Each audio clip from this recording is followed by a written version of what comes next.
And we are live. All right, so everybody, this is the first episode of the Power Rangers game. Unless you're hearing the remix, where it's going to be divided into multiple episodes for later consumption. Because that's how you're smart at YouTubing. Right, We've got big brains. We figured some stuff out. we'll do episode 1 live, then we'll do it private after the show, and we'll break it up. Yeah. So anybody who's watching right now, you get to see this raw experience, and later when it's chopped up, it's going to look even more polished and professional.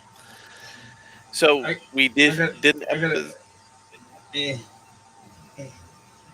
I was gonna say I'm super glad that your avatar changed because I was deeply confused by evil Asuka for a minute. She's not evil. She was even more German. Oh, okay. Is there a difference? So, episode 0 is also going to be posted for people's perusement. When exactly, Church?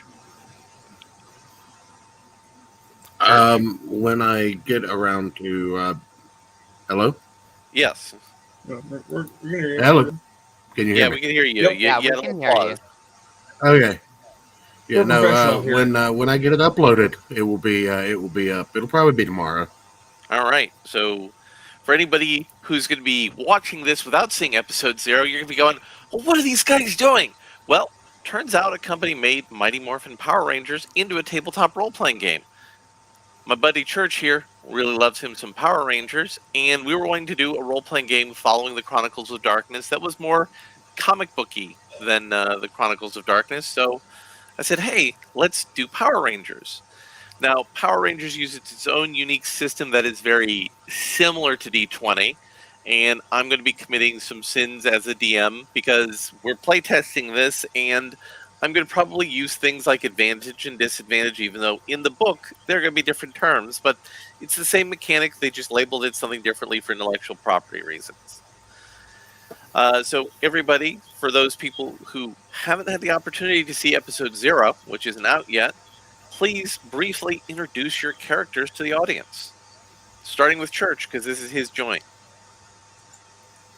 Well, obviously, as you can tell if you're watching visually, I am Red Ranger Church, and basically, I have no idea what's going on because, we just basically came to when I was puking in a bathroom. Yes, indeed. But you also have weird memories, which you could write off as either a dream or you just have the memories now. It's entirely up to you as the players as to how you want to handle that.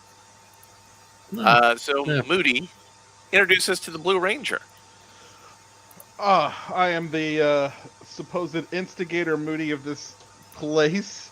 I am playing the Blue Ranger Lewis Crane, who is just the nerdiest person. My character probably would have been pulled right out of an old 80s movie like Attack of the Nerds. You're Hacker Man from Kung Fury. So, Rune, who is now renamed as Kurt Hayes, please introduce your character, as he's going to be experienced by the people watching this live. Yes, I am Rune, depicting the character of Kurt Hayes, who is the quintessential 80s movie slacker. I have nothing to be upset about, but damn it, I'm going to be angsty about it. And I have also woken up in a bathroom ill and vomiting next to Church because that kind of activity requires friends. Exactly. And Mary playing our other Green Ranger, and I'm going to note for anybody who does have this role-playing game book, it says you can have multiple colors, even though in the proper spectrum of the canon of the show, it says you're not supposed to. So we're gonna explore that a little in the game. But Mary, introduce your character. Hi, I'm Mary, aka Megumi. My character is Jennifer Aldridge, and she is effectively a female John Bender from Breakfast Club. I love the GM sigh there. So my character woke up in English class, if I remember correctly. You did. And freaked the fuck out and ran to have a cigarette in the ladies' room. And then you also were transported to someplace fantastical and interesting. And last, but certainly not least, Ayrton. Are you sure? Yes. Okay. I'm Ayrton, please introduce us to your character. So, I'm the Pink Ranger, as Miss Rena has kindly noted in the chat. My character is a band theater kid, since somebody wouldn't let me do another character idea. Look, we are being a lot more molasses than Power Rangers normally is. True. So you were a little too blackstrap with that molasses on that proposal. Whoa! What does molasses mean in this context? Well, molasses is something that's dark, thick, syrupy. Oh God. That was my And, nickname in high school, fun fact. And blackstrap is the darkest and thickest of the molasses. So I too woke up, not throwing up, I was just hungover from passed out drinking, and was also teleported, I believe, back to English class. I should remember this because I listened to Session 0 like 12 times while editing it. But We're high school students, ladies and gentlemen. yeah. Yes. Yeah. So I'm basically I'm basically the weird kid. So I mean, with the exception of church right now, none of you are playing non-weird kids. But let's be realistic here. Well, yeah, I mean, there's a range. Some of us could be, popular if we tried, if we wanted to. Theater band kids are like very specifically weird, though. Yes. And so you are teleported in a bright color of red, blue, green, also green, and pink. And you are in a jungle with a pathway leading towards something that looks like an ancient temple. Seems about right. And you are definitely not in Portland, Maine anymore. Yeah, they're going to they're going to wonder where we went. I was supposed to be in a football game in 5 minutes. That is a distinct problem because you're clearly more than 5 minutes away from your campus. Oh my God! Where are we? My parents are gonna kill me. I can't go to some strange alien planet. Why am I here with you guys? Takes Mary, a do you have deep a drag cigarette? of my... Mary, can I bum a cigarette off of you? Opens my pack and holds it out for Ayrton. Cool, thanks. Man, why'd you have to put those shrooms in the peanut butter and jelly sandwich? Takes a It's the only way to eat them.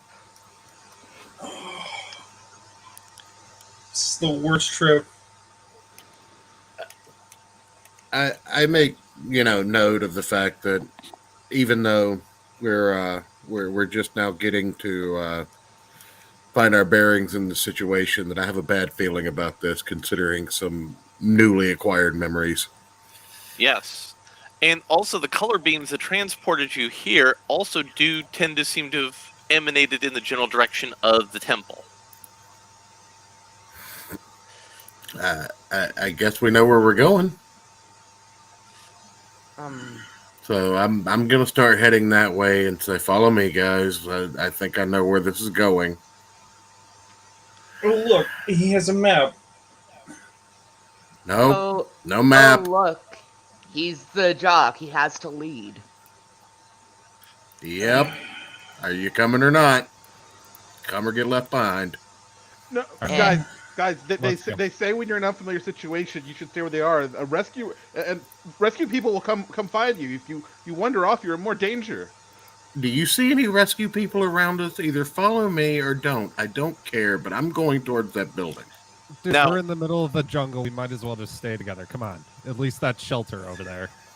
Now, Lewis, I will also point out to you that the temple does have the high ground, so you might actually get a better sense of where you are by going to the high ground. Yes, because the one thing I'm flush with is tactical sense. I puff on my cigarette as I push past everybody. All right. And as you push past everybody along the path, you see some strange-looking grayish humanoid figures with giant spherical plates on top of their chest with musical notes on them. And they're making incoherent grunting noises. Creepy. Keeps on just. What in the ass is that? Did somebody let some of the special kids guys, out I of think out of this is- class? I think this is a bad thing. Am I the only one getting a sense of deja vu, like we've done this all before? And as you say that, Ken, a yellow beam transports, and it's your girlfriend who arrives with you, but later. And she screams, seeing the horrible gray men surrounding you. Who are you guys? They continue to make incoherent grunting noises, and they start to circle around you, dancing around. Will somebody shut her up? Hey, I was First off, I was don't in talk to her cheerleader like practice. I was in practice Secondly- before the game, and then I had to go to the bathroom to see if Ken was okay, and then a yellow beam transported me here. Yeah, we got all that under control, but these guys are getting a little too close for comfort. So I step forward and push one of them away. All right, that's initiative, everybody. So in the Discord, everybody roll initiative. Means I have to freaking How do we pull up do my that? sheet. So it's on what- your character sheet, there's an initiative stat, Oh, there it is. Found it. Okay. and you roll a d20 plus your dice in the initiative stat. How Hey, many what you skill had- specs were we supposed to have? You're supposed to have the number of skills under the attribute as you had points in the attribute. You bought a pip with each skill with each attribute Oh, level. right. It either buys a dot or a specialization. Okay, yeah. I remember now. Sorry, apologies. Not a problem. So everybody, roll for initiative. Oh, sure.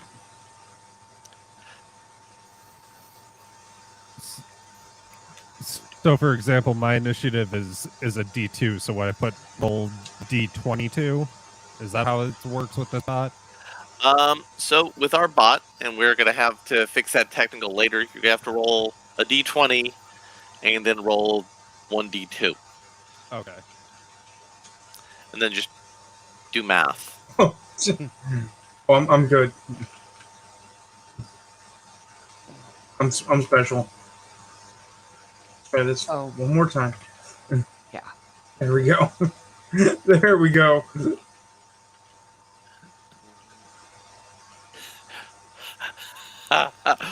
Roll 1d120. That is classic. That's special. Okay, so my initiative is 8. Okay. Let's see.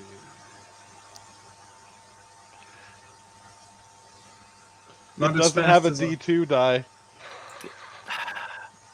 Okay. So what I'm going to rule is just roll 1d20 plus 2. Okay.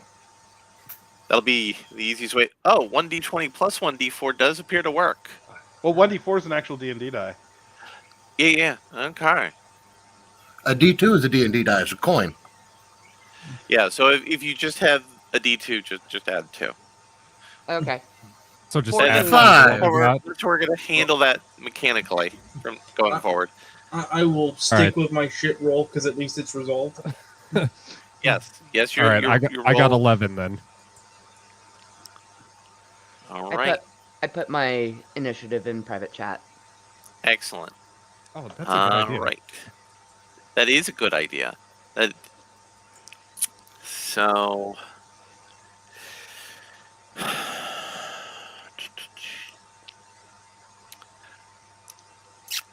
So, because of her color, Jennifer, you take the first move on the putty people.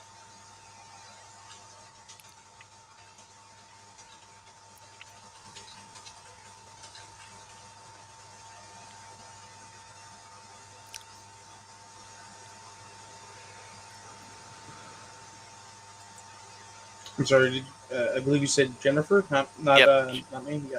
Oh, Yeah. So I place my cigarette in my mouth and throw a punch. All right. So roll for the punching skill.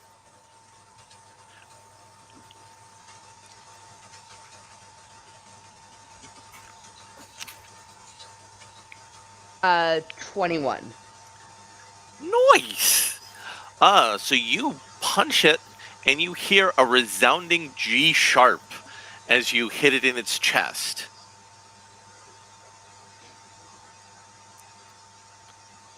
All right. Next up is Lewis. Are the putties like blocking the entrance into the temple? Yes, because they've encircled you. Okay. I'm gonna try to break through them and run. All right. So how are you going to do that? I'm gonna try just like diving between them. So that would be like a acrobatics. So roll that acrobatics. All right.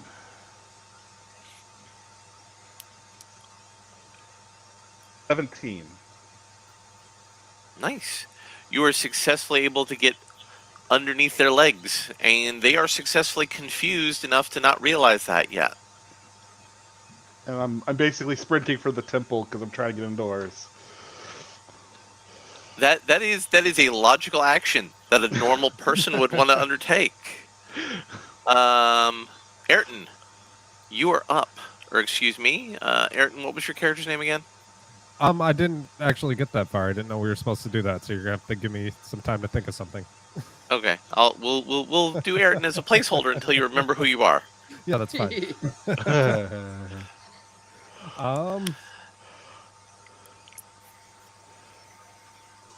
I think I'm gonna follow Mary's lead and use what I have in grappling to try and like knock one to the ground. Well, here's something.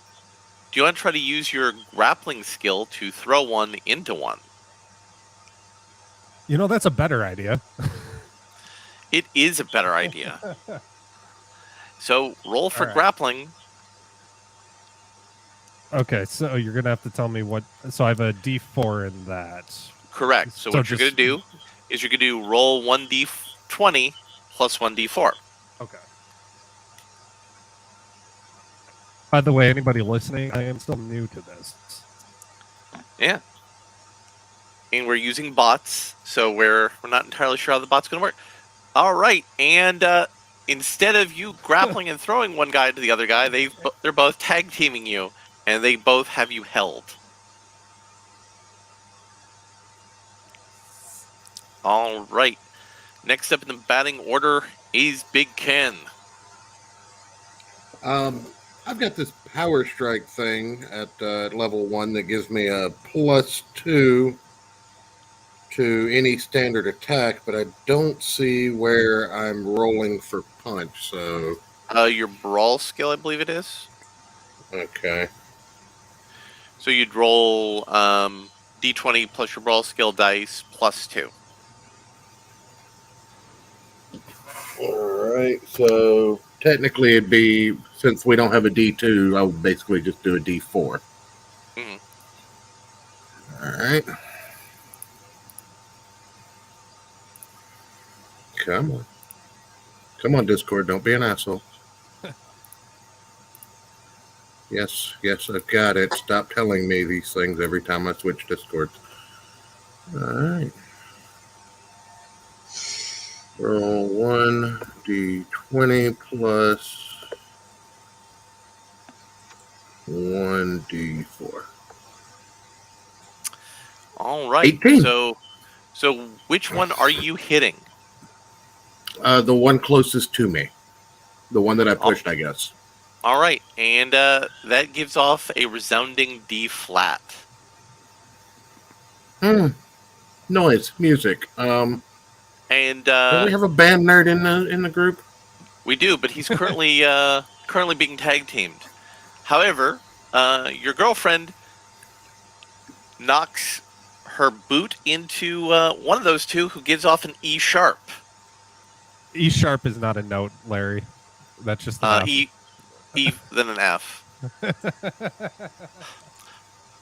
Hey, I came up with this idea. I thought it was cool. I haven't done quite enough research on music yet. I understand. I'll give you a cheat sheet later. He's only required to be an expert on Power Rangers, not on music theory.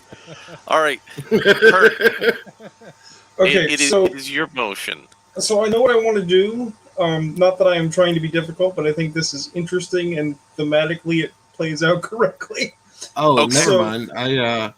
It's a plus D6 on unarmed attacks for me.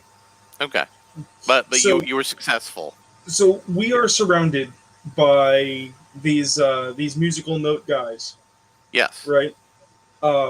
And we can't really push through them. Lewis was sly. So my notion, since I am an actual martial artist, is to sweep the leg and kind of run down the musical notes like playing a piano. Well, how many were there again? We're gonna say 6. So the notion is to basically make my standard martial arts attack into a, if I'm reading this correctly, into a multi-target Okay. with some kind of adjusted shift, so that if successful, they hopefully will all fall down. So basically, you're trying to create the piano across the keyboard effect. Right. All right, I like it. On a scale, Larry. It's like a spin kick around in a circle. Yes. It's a spin kick that plays the scale. Yeah. Exactly. So I'd be rolling might and a d20. Yes. Okay. Does my specialization affect that in any way, shape, or form? What's your specialization? Kung Fu. Yeah. I have the martial arts. Your kung fu does in fact affect that. Okay. And by the way, anybody who can figure out the Easter egg for where I decide to come up with this name, I will give you a $2 hand job. Oh, wow. I don't even want to figure out the name now. So- That's Riley from the Dick Show, right? So Rob. what is the adjustment Oh, okay. to my math, or do I just roll the 1d20, 1d8, and then we proceed from there? -1 on the difficulty, or excuse me, -1 off your total die roll, Okay. because this is a little bit difficult, but you're also trained. Right. So the etiquette should be exclamation point R 1d20 plus 1d8 -1. In theory, so long as the bot doesn't have a headache. 16.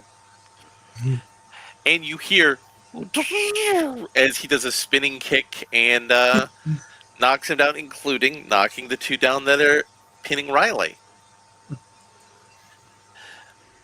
And Lewis, you can roll a perception or intelligence roll if you don't have a perception skill. As Lewis is rolling this, I'm gonna shout, "Go, go, go!" It's fucking. What column is perception under? It would be under whatever the intellect skill is, or the intellect attribute. Smarts. Smarts. Probably.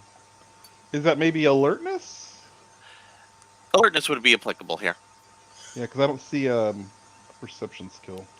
Okay. Yeah, but alertness would be applicable here because you're wanting to be alert to things going on around you because you have horrible people attacking you.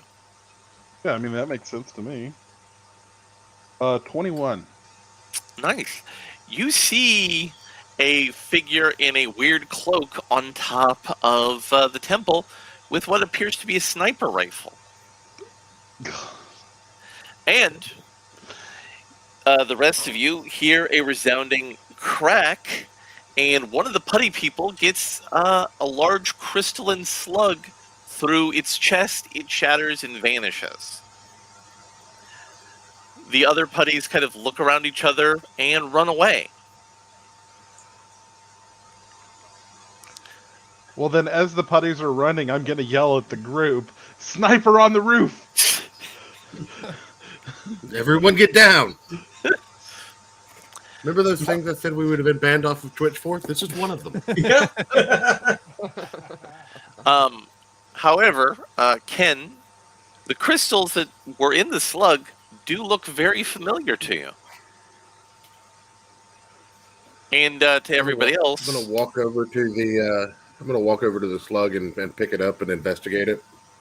yeah, it looks very much like a crystal that might be at the end of a power coin when it's plugged into a robot, like you had in that weird dream you had.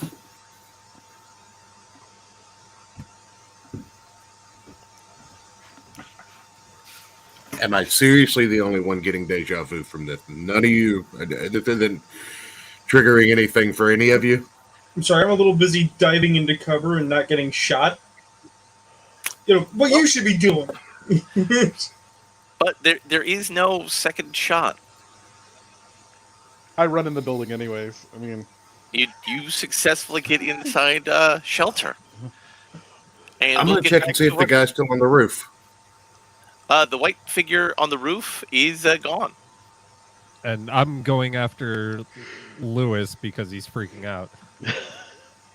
I mean, Yeah, same. I'll follow. All right.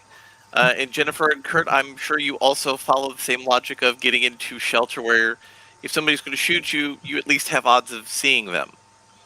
I will grumble and follow if that is what everybody else is doing. I will shrug and pull my cigarette from my lips. You guys are motherfuckers. And start walking in. I'm with you. This is a terrible idea. And Stacy, the cheerleader, looks at you, Jennifer's like, well, look, there's no good ideas here, all right? We're in a situation completely outside of our understanding, and something very horrible has just happened. We need to go to someplace safe, and that ancient building appears to be the safest option we have. So says you, princess. Hey. And you run and get inside the building, which you see all sorts of large crystals looking very reminiscent of Superman the Motion Picture of Superman's Fortress of Solitude. Yeah, it seems about right. But there is a stone pathway that leads through the crystals into the heart of the building. I'm gonna take point and just kind of keep an eye out for anything that might surprise us up ahead. Lewis has not run ahead. He's just slightly inside of the entrance, looking around at the crystals. I mean, these are crystals that don't appear to be like any crystal you've ever seen before. You could make some sort of a science roll to attempt to understand what you're seeing. I like this. Let's do it.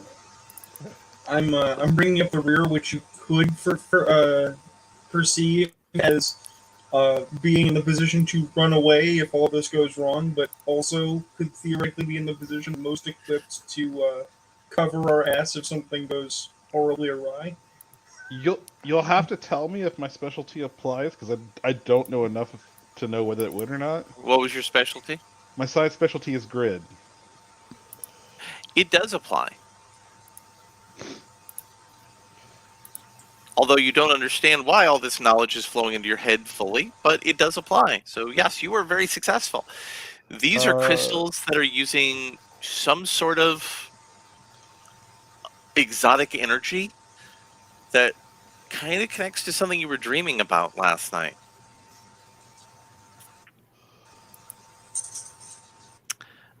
The bot does not like that. Yeah, I just realized what was wrong. And you proceed into the bowels of... ooh, that dice roll was not as good. It didn't actually roll the dice. It only rolled 2 numbers, so I don't know what's going on with it. Yeah. Well, I'm just going to go with the first number I saw because I thought that was your dice roll, and that's good enough. Sure. And I'm assuming you'll go deeper into the mysterious crystal temple of mysteriousness. I actually want to do an alertness roll as well, because something seems off. What the fuck? Well, that's staying in. You don't have to do an alertness roll. This okay. place looks quiet as the grave, and sounds quiet as the grave, because it's just you, your friends with air quotes, and a bunch of crystals. I know. I might just have PTSD from our last game where Rune was the DM. I don't trust anything. I'm just assuming that's what putties sound like in this world.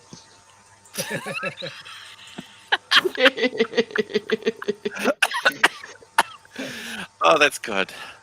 So do you proceed into the nexus of the crystals?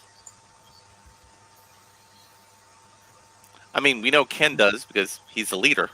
Well, hold That's on. what leaders do. Shouldn't we talk about this, guys?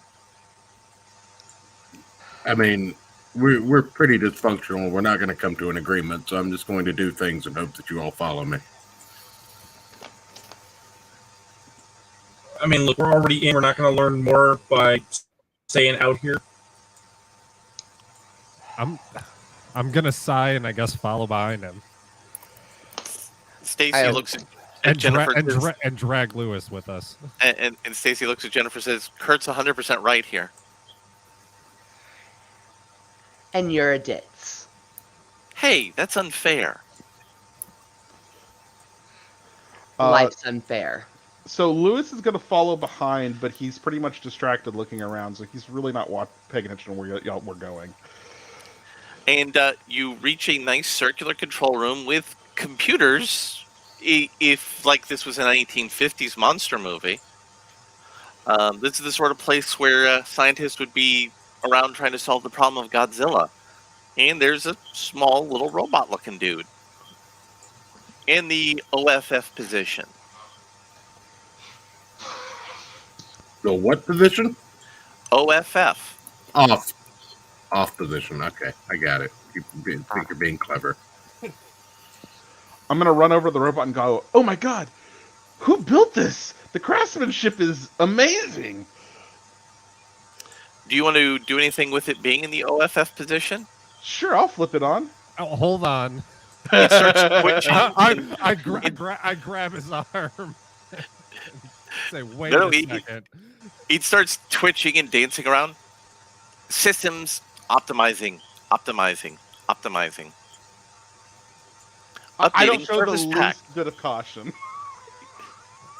All right, I pick up a rock and get ready to hurl it at its face. Warning. Must download 10,000 years of service packs.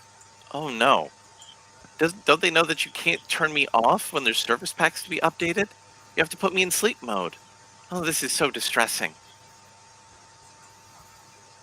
And it looks around and says, Side note out of game. Your voice for that is way too good, Larry. Anyways, continue. You've been summoned here. Why am I off? If somebody was summoned here, I shouldn't have been turned off.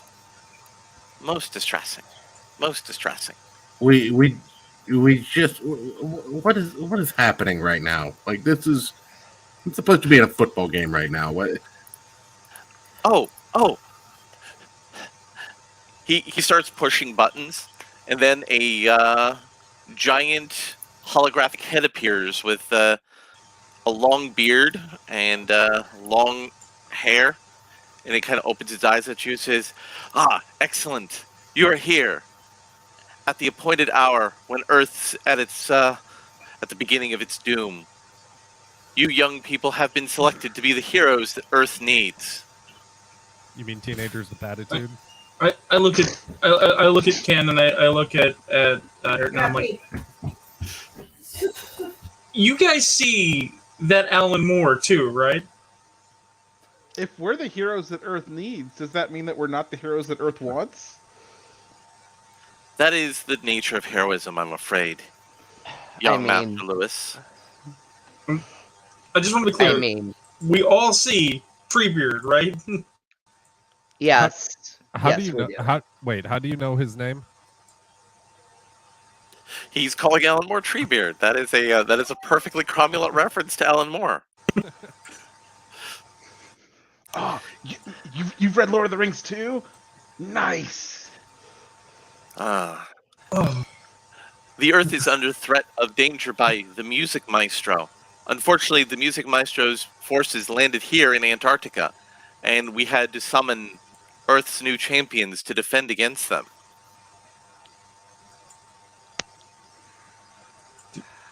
Wait, did you say Antarctica? Yes. Why is it a jungle out there? Oh, this valley has lush life, and also some previously extinct megafauna. we're in the Savage Jennifer. Land. I mean, that's what Jennifer Marvel is- Comics would call it. Jennifer is leaning up against the wall, just with her eyebrow raised.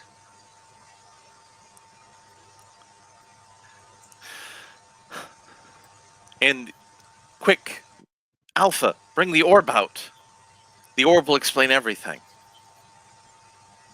And the robot goes off stage and starts to pull over a large orb that is blue and glowing, and you see pictures of a large man in an extremely garish costume playing a guitar and summoning horrible monsters and rampaging across various alien landscapes. The Music Maestro has taken over much of the galaxy, and where life doesn't submit to him, he destroys it.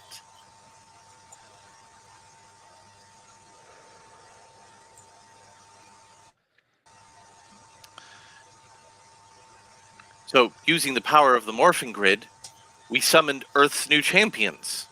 You! That doesn't explain anything. So it's an alien threat to your planet, and we use the power of the morphing grid to find the right young people to use the power and weapons that we have to defend their planet. What's this morphing grid? The morphing grid is energy that unites all living things. I'm gonna kind of collapse into the floor and grab both sides of my head and be like, "This is entirely too weird," and express that I'm having kind of like a flood flashback of memories again. Yeah. But the way he's describing the morphing grid kind of sounds like the Force from Star Wars. I'm with Mr. Jock, living Ken doll dude. I've had stupid, weird dreams about shit like this. So, That is odd. what's your name? I'm Dwarzon. And I have So- been entrusted to guard your world. So And let me guess, the robot's Alpha 5. No, he has a different designation. What is I it? didn't get one of the 5s. So, Uh. Dwarzon, are we going to be like Jedi Masters? No, you're going to be Power Rangers. I don't think I Hold saw on. that show. What's a Power Ranger? Before anybody else says anything, I reach into my pocket and pull out my my Red Ranger coin and be like, "Any chance that the rest of you have picked up one of these recently?" And strangely, you all have one of those coins. Where did I get this? At last, Kurt will admit that this is all very familiar by asking Jennifer if we can have one of her cigarettes. Opens the pack of Marlboro Reds and holds it out. He will take one and owe you. Pockets it, pulls out my coin, puts it on the edge of the bank of computers. I'm sorry. My dreams are way too fucked up weird. I'm out. And starts to walk out. Seeing But your the planet coin, I'm gonna needs be you. like, seeing her Uh, coin, I'm gonna be like, I recognize that one. Double birdie as I start walking out. Stacy goes, hold up, Jennifer. Look, we're clearly here for a reason, and I know you care about people. That's why you're so angry all the time. You know nothing about me, princess. Hey, I have a We're- question. Yes. If you're walking out, how are you getting home? First off, I got bad news to break to you. I don't think any of us have a choice in this. If the memories that I have anything to do with anything, this moment's inevitable. Again, I've had fucked up dreams too. They're just dreams. Does anybody have anything stronger than nicotine? If they were just dreams, then how did we both have them? Alpha perks up, says, humans having a shared dream is unnatural.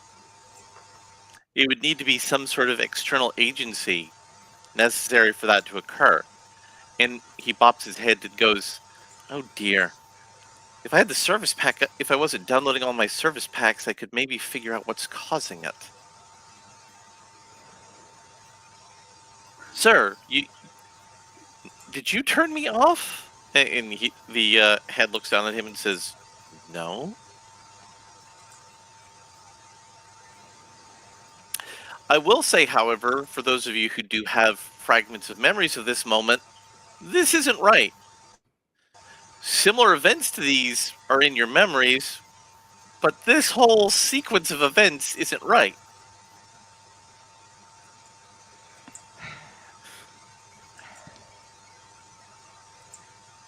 Jennifer shakes her head. What do you And mean pulls this isn't a right?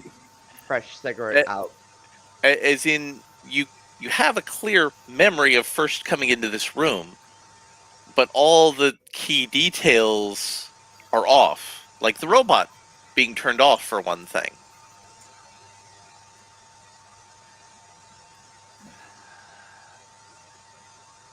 No. Lights the cigarette. No. Alpha wasn't supposed to be turned off. You remember that too? And it was supposed to be 5. I have a 42 series.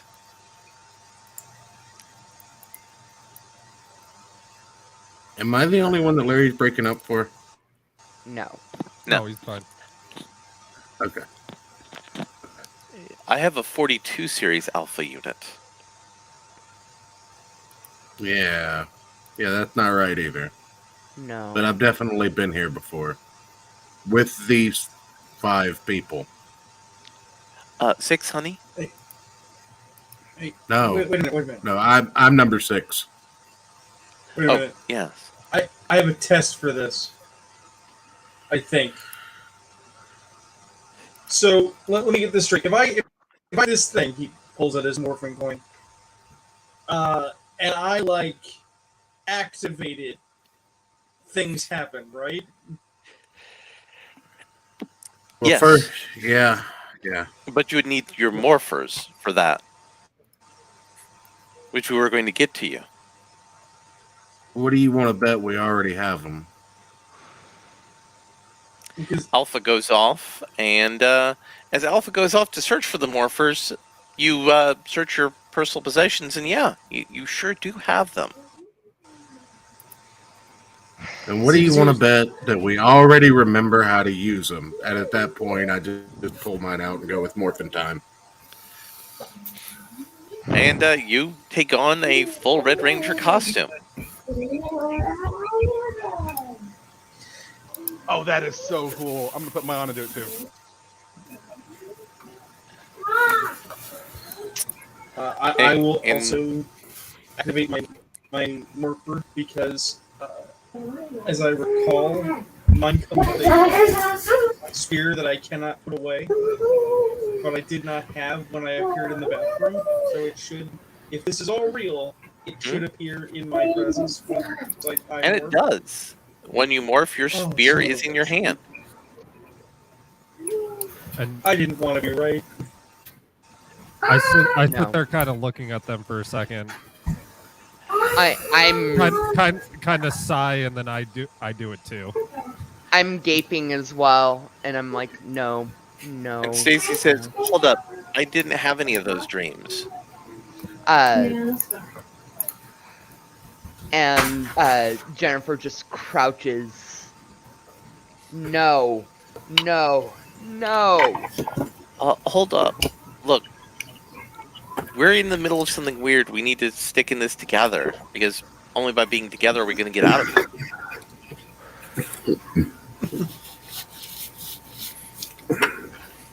If only you understood how wrong you were. It's being together that got us into it.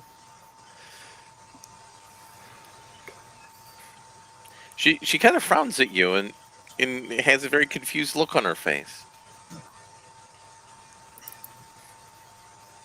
Yeah, I'm not happy about it either.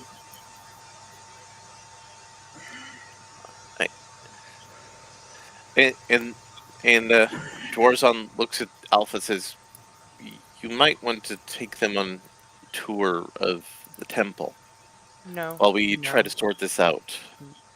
I already know the layout of this place. No. Please, no.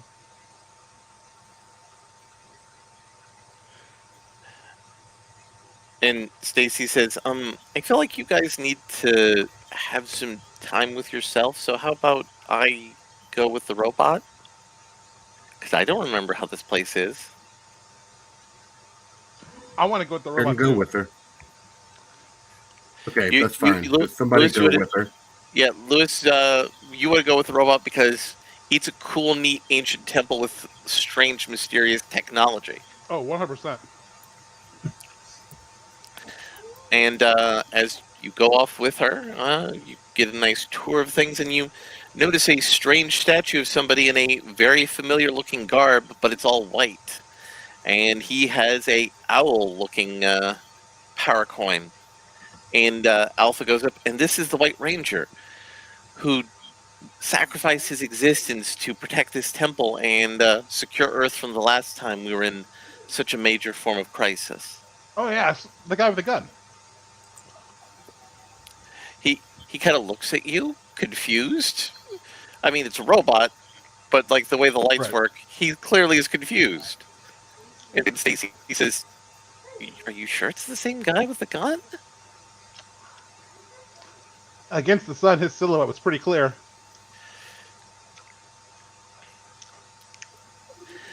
However, Lewis, you do have a little bit of a boggle in your mind. This person who's here in this statuary looks about your current age, and the silhouette of the person who shot the sniper rifle looks considerably older, like 20-ish years older, like as old as you vaguely remember being in a dream where you were working IT at some weird space internet place, whatever that is. but he was like way older.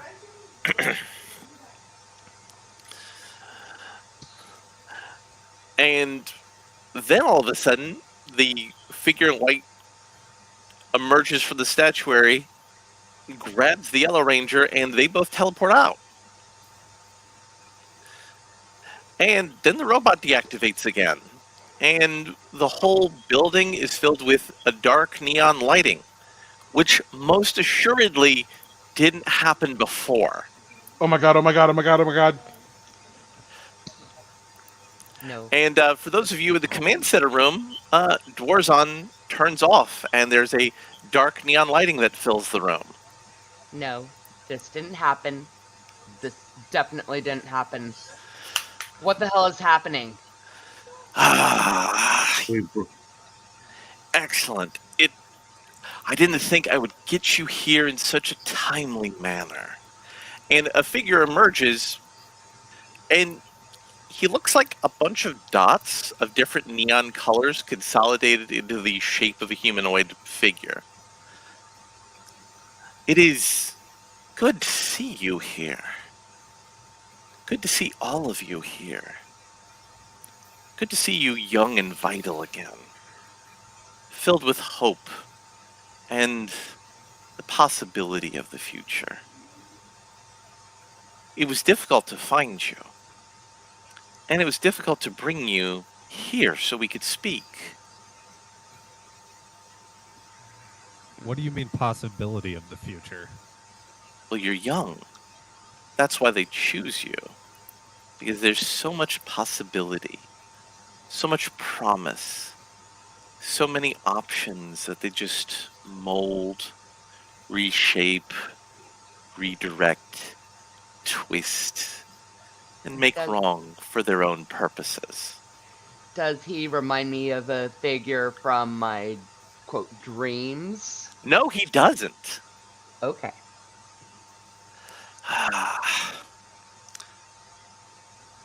I'm sorry. I'm just going to reach into the morphin grid and pull out my axe. Okay. And he goes, hey, there's no reason for violence. I'm here to talk. I'm here to help you. Your enemies... You know way more than you should. I walk over and kind of turn and lean over to Ken, say like, I don't remember this guy. Do you remember this guy? I don't remember this guy, and that's a problem. All right. I also reach in and grab my power bow.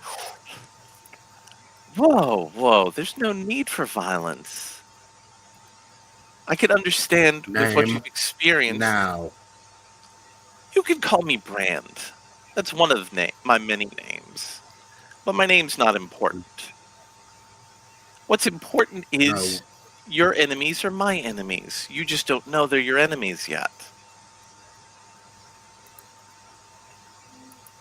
It's a shame how they always do it to children.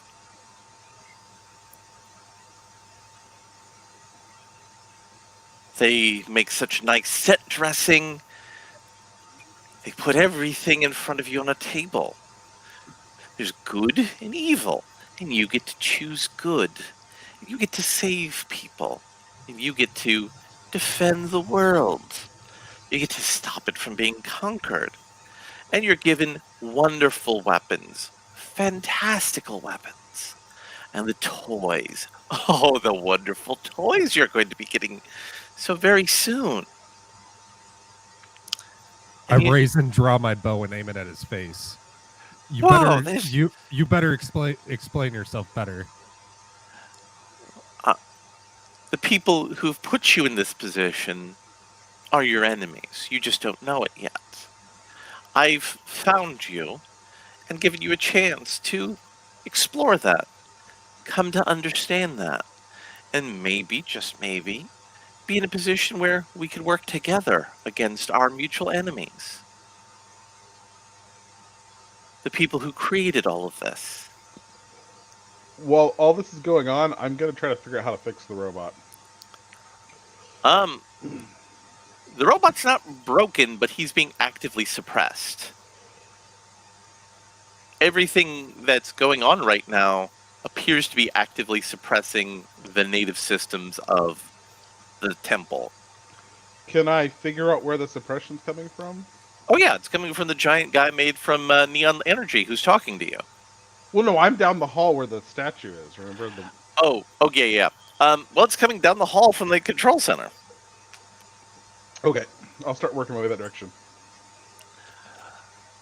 And he looks at Kurt and says, and you most of all can understand what I'm talking about.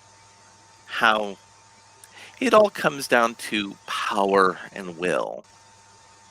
You have great will, great focus,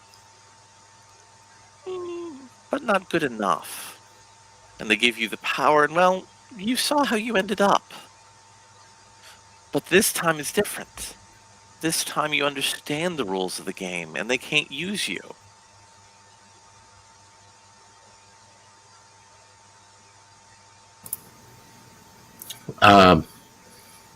My nose is going to start bleeding. I'm going to fall unconscious and unmorph.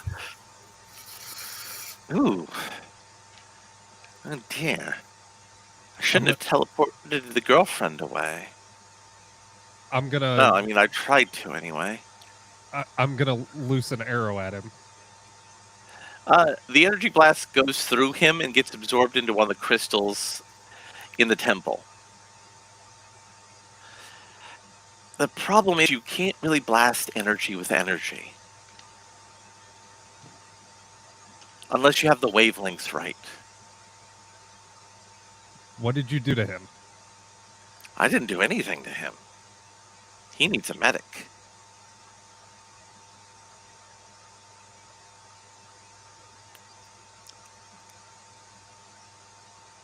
Come, let me show you something that you've never seen before here. None of us have any medical, do we? The NPC does have medical, but she teleported away. And all of a sudden he snaps his energy fingers and the robot pops back up. Lewis, we need to get to the command center right away. And it starts trotting off. And as in a very short period of time, you see the robot looking at Ken going, oh dear, oh dear, oh dear, oh dear. What's happened to him? This... Uh, I don't know, but can you help him? The robot pulls out a med kit and begins to treat him for his nosebleed. And the energy man turns to Jennifer and said, yes, you were going to say something? Just, she's essentially rocking back and forth, trying not to have a panic attack. But come. I want to show you something that they wouldn't show you. And he looks at the robot and says, you're very lucky he's injured, and we had need of medical attention. I didn't anticipate I would need to teleport the medic away. Shame I wasn't able to teleport her away, but she left. So that's good. What'd you do with her? Well, I didn't do anything with her. Somebody else teleported her away, which is distressing. I don't know who teleported her away. But no matter, those will be things to figure out later. And he waves his hand, and a doorway opens up from the crystals. And he motions to you. Come along. And looks at Alpha and says, when Ken is refreshed, you can send him down with the others. And the energy man walks through the door and down the stairs. Can I pause everyone here? Yes. Since we're at a 1 hour mark, can we maybe do like a 5-10 minute break? Yes. Okay. And also, as soon as just a little out of game clarity, as soon as everybody clears and the robot starts poking and prodding, I'm going to open my eyes and be like, "Be quiet." So, Yeah. I will certainly let Bad Man keep talking until he tells me everything I need to know. I don't know where everybody else stands, but I'm enjoying it so far. I mean, Me too. villains be monologuing. Yeah. Villains always be monologuing. It's It's interesting to be in a game where your characters actually are genre savvy, but you have to put off like you're not. I'll be back in half a second. All right. Because if you just act like you know everything that's going to happen, it's no fun. Mary, Yeah. Alex wants Subway. Do you want anything? Once what? Subway. Yeah, let me pull up their menu.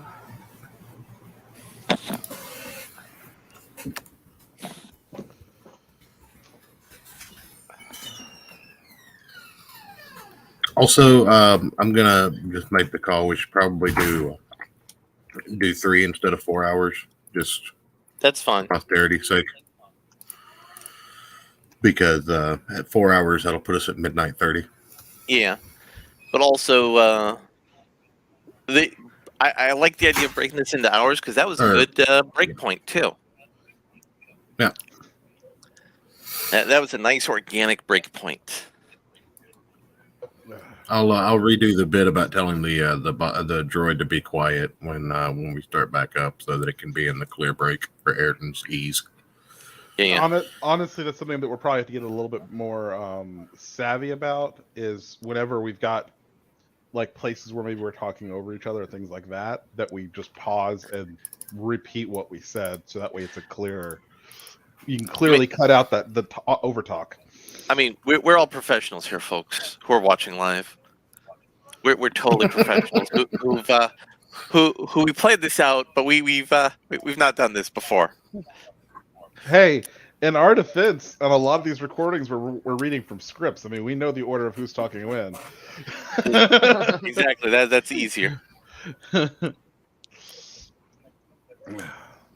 right. Are we going to keep the stream going, or are we going to end the stream and just keep recording from here? I mean, we're going to keep recording because that's a treat for anybody who watches live. They get to listen to us ramble about nonsense for a little bit until the break, and then we resume. Yeah. And I didn't think about it, but a sniper shot probably would be a little extra spicy for a Twitch stream. Well, drug use, all of that stuff, like all of the themes that we worked into our pilot, they're all like, Twitch would just be like, no, fuck you, you're done. They'd probably just go to either your or my Twitter church and be like, no, we're not letting you guys on here. Well, not only that, but if we did stuff like that, we'd have to already be in the adult titty stream Twitter. Or Twitch. I mean, you got to realize Twitch's opinion is, I don't need you. I have Amazon money. I mean, I could go. I could go. And they're not wrong. I could go buy a bikini top and turn my camera on.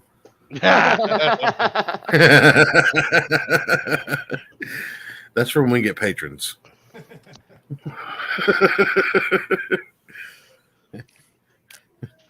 $10 a month, you get exclusive access to Ayrton's 24/7 feed. You just get a GoPro and strap it to your ankles. Oof. I mean, I could attach it like to my belt buckle so you can see like both feet moving out in one shot. Yeah, there you go. I am checking to see whether the DoorDash Subway. I mean, depending on exactly how bad this stream gets, we located over to OnlyFans. So, oof. Bring it on. But Ayrton, we can take the child. I don't think StreamYard's set up for that. Yeah. Ayrton, can we take the child screaming noises and plug that in for the putties when we do the edited version of this stream? I probably can. Do you want me to have him run around screaming for a clear recording real quick? No, thanks. This is the part in the rap video where you record your ad libs. All right. So are we ready to resume? I'm giving Moody my order really quick. Okay. I was getting the feet cam set up. Maybe.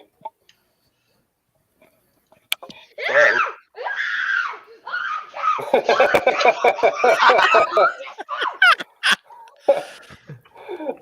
All right.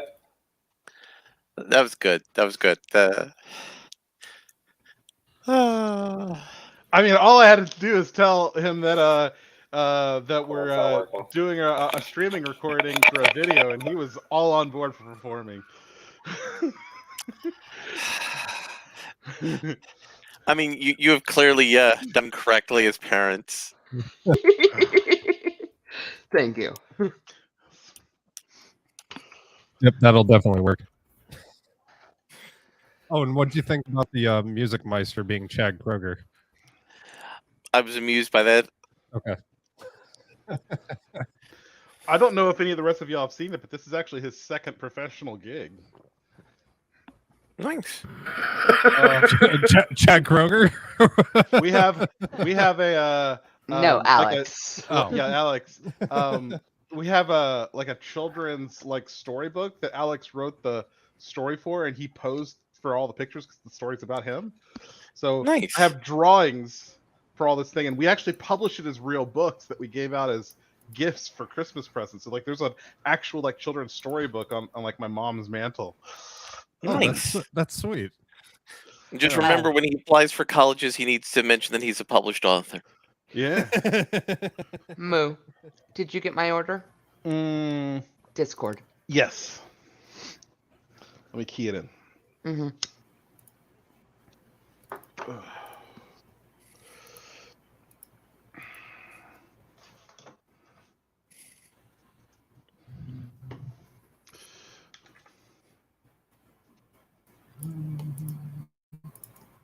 So Rune. Oh, he's muted. He's probably checking Alright. on his mom. Probably. He is. That is most likely. All right, I guess I'll ask Church. So from the last game to this one, am I a little bit better? He's also not there. His family came home right in the middle of things, so.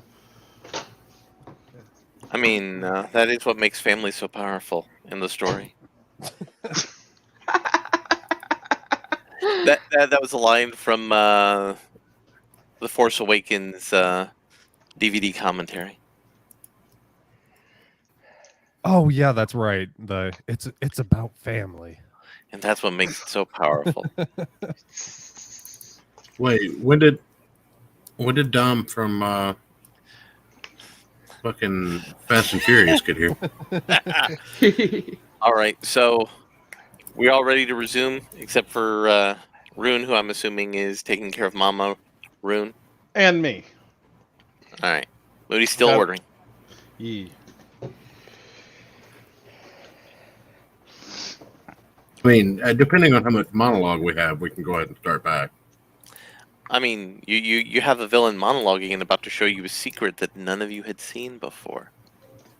And maybe next time I'll have 5-10-minute well- royalty-free music clips set up for these breaks, and we can just let some music roll, and we can all just walk away for a second.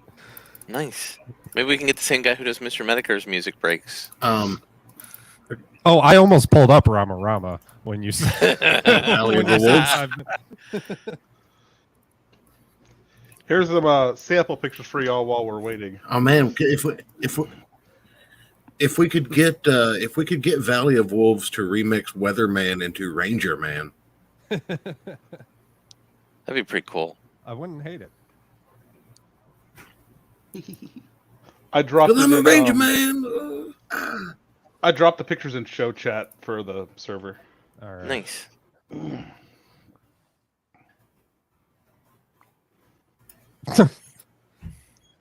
Nice. Why are you so terrible? All right. My Everybody has returned. food is in, so in about 15 minutes I'll have to get it. But other than that, I am present. That is fine. So, All right. The Starting back in. 3, 2, 1. All right. When everybody gets clear around the corner and is out of sight and earshot, I look up at the robot and just tell him to be quiet. He holds up his hand and backs away. Do you follow the rest of them down the stairs where the energy man is leading them? At a distance, yes. All right. As he proceeds down the stairs, you find barracks divided by color. There's a red section of the barracks, a blue section of the barracks, a yellow section, a green section, a pink section, and a white section. And there are different animals for different areas in the colored sections of the barracks.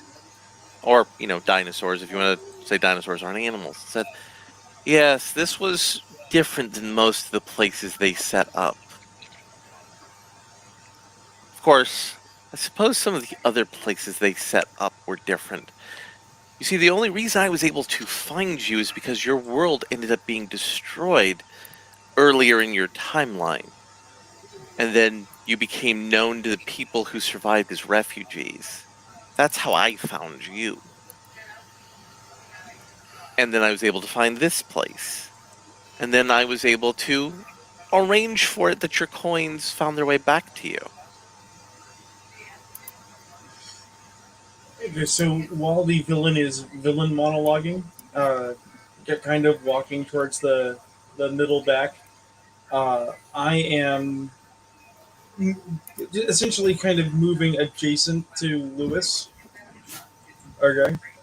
And as I have not wielded my weapon in the villain's direction, it was already out when he got here. I'm just kind of hoping he didn't notice I have it.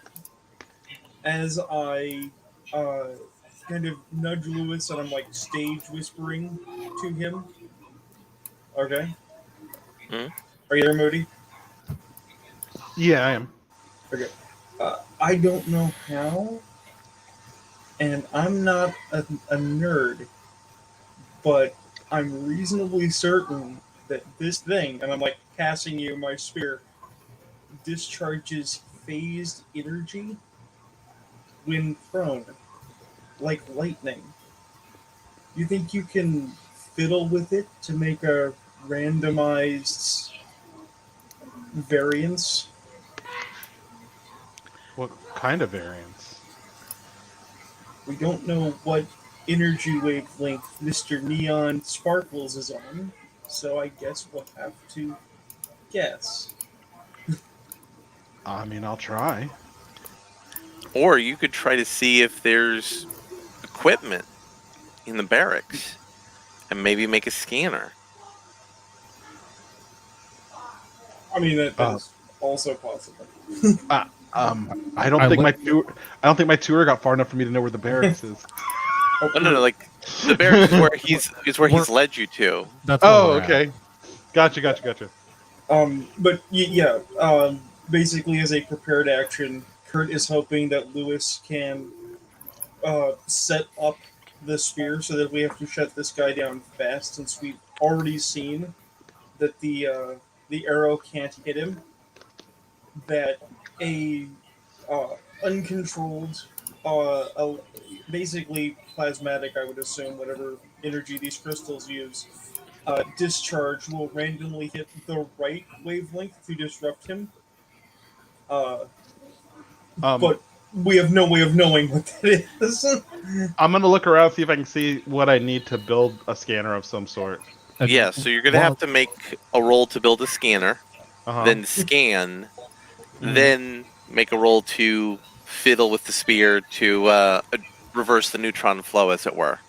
I'm good with all of that. Are these science or technology rolls, or some mixture of them? Making a new scanner would be technology. Okay. And while he's doing these rolls, I notice that they're talking and assume they're plotting something, and so I try and keep Mr. Glowing Guy's attention over my way and keep him monologuing. So hopefully he doesn't notice what they're doing. And I'm also going to do some shifty stuff. We've got our communicators as default equipment. Yes. Uh, I'm going to ping, but not speak into, but ping Moody, Mhm. and try and get his attention, and just vigorously shake my head no from the shadows, because I have a feeling this guy's not a friend, but he's not our immediate threat either. Even if that were true, having a scanner would be useful down the road. So at least the first part I'm going to do for sure. And Oh, sure, Brand, but go ahead. oh no, I'm just trying to stop him from initiating an attack because I have a gut feeling we can't fight this thing right now. Oh no, I fully agree with you conceptually. Kurt is not actually planning to attack, but he wants to have a ready weapon that could work if The shit option. goes sideways. And Brand turns to Jennifer and said, "See, you think all of this was BS, and it kind of was. They kind of lied to you and manipulated you."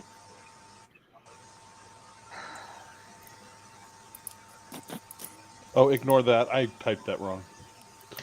That should be the correct one. So, terrible. Just keep on going. I No. mean, This is the first revelation that I can show you. It's limited. I'm not existing in this particular reality. I'm having to psychically project in here to you. It's a challenge. But this is the first thing I could show you, to show that the people who've recruited you are not beneficent as they make themselves out to be. Your erstwhile guide was probably unaware that this bunker was even here. Though it would have probably been useful for you when you were evacuating everybody to have this place to have them hunker down in.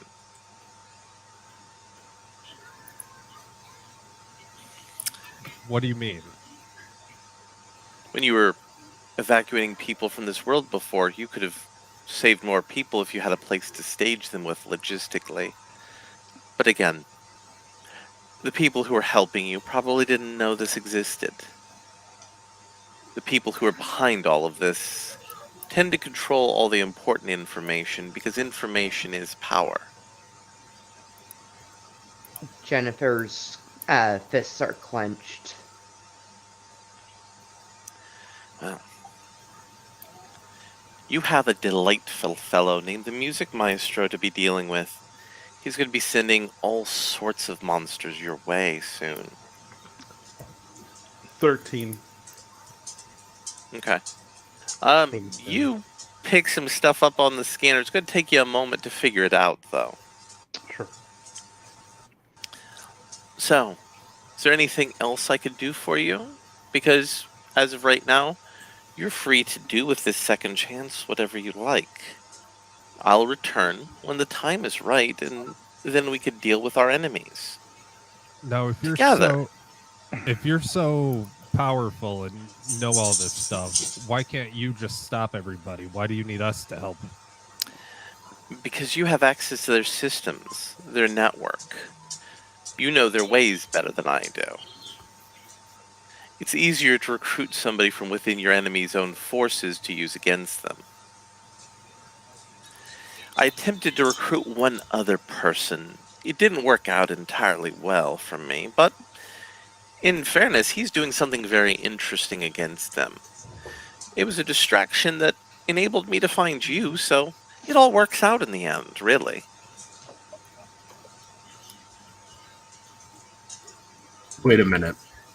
You said you weren't our enemy, but if we're working for your enemy, wouldn't that make you our enemy? I say as I reveal myself from the shadows.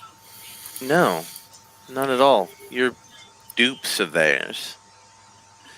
They don't give you enough information or position or purpose to have actual agency in this war. Why would they? You wouldn't be willing to fight and die for them otherwise.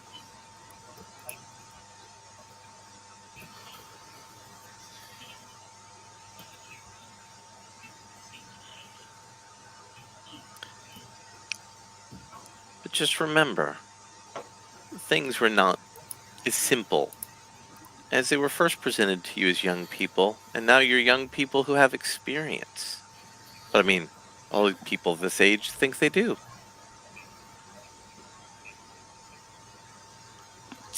If you have nothing else for me, I will let you enjoy this new chance at life. Why do?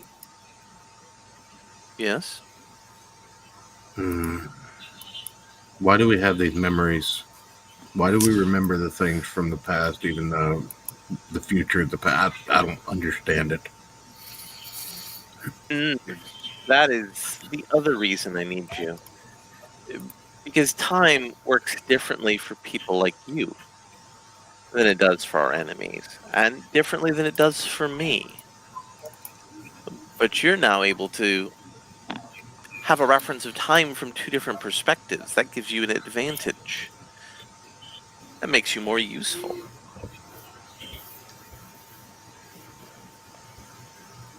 Useful to who? Useful to defeating the enemies. You make all these proclamations about how we're pawns in someone else's game. It sounds to me like you want us to be a pawn in your game too. Well, no. That's why I've brought you back here. And I'm going to let you do with this second chance of your life as you will. That way you know I'm not making you my pawn. You're free to do whatever you like. Date the girls you want. Be better children to your parents. Slack off in school. Do better in school. You're free. You're free to know absolutely whether you've made the best possible choice or whether you have a chance to make another one. And that's the easiest way for me to build trust with you.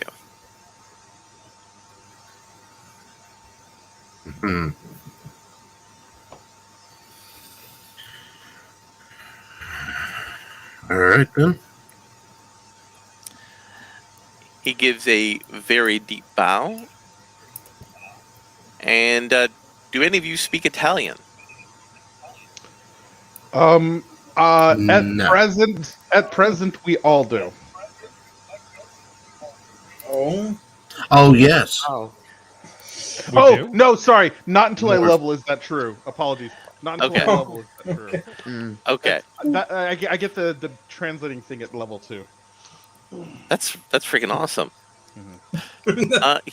He says something in Italian, which for those of you who are more theater and musical minded, you at least recognize it to be Italian. And then he vanishes.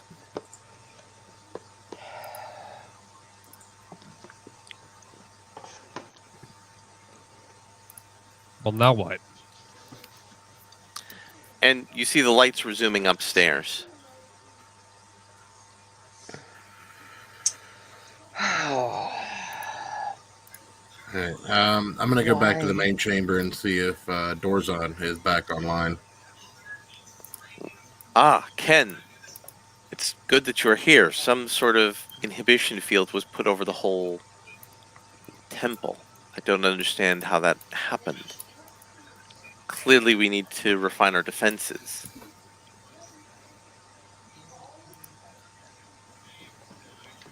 I'm gonna take the room for a second. Let everybody else go do whatever they will. I'm gonna need Ayrton to go see if he can figure out what happened to Stacy, and everybody else to clear out towards the front of the chamber. Lewis, Obviously, however, Jennifer's not doing very well mentally. Lewis, however, you do So, get a idea of what the energy readings showed you. Okay. And that is not what I wanted you to pull up, Google. Yeah, it was a cloud of basically ionized air that was filled with Higgs boson particles. So would it be a fair? When this guy was here, did we actually ever see him physically interact with anything? No, So it's possible that was just a projection we were talking to. it was. And the Higgs boson is part of a esoteric quantum physics particle that basically they use to explain all the stuff that doesn't make any sense in quantum physics was clearly caused by the Higgs boson particle.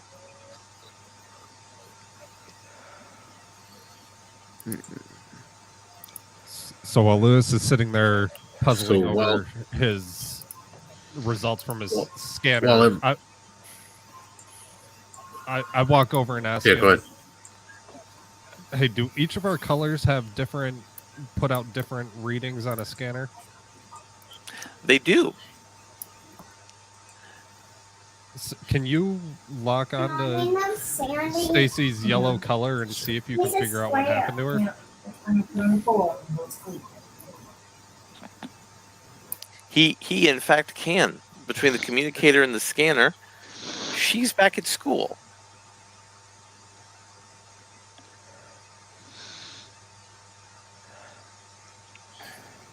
I call everybody back to the central command center and explain to them that I've just filled doors on in on everything that we know and the weird memories and dreams that everyone's been having and sharing.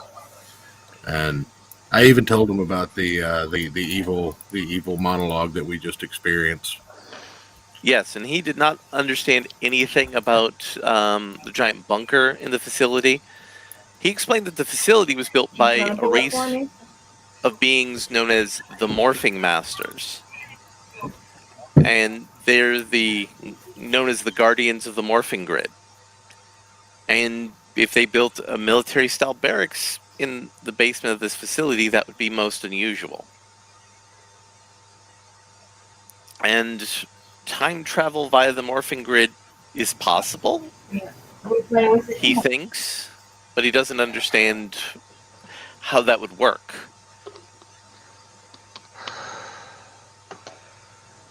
So we're at square one again?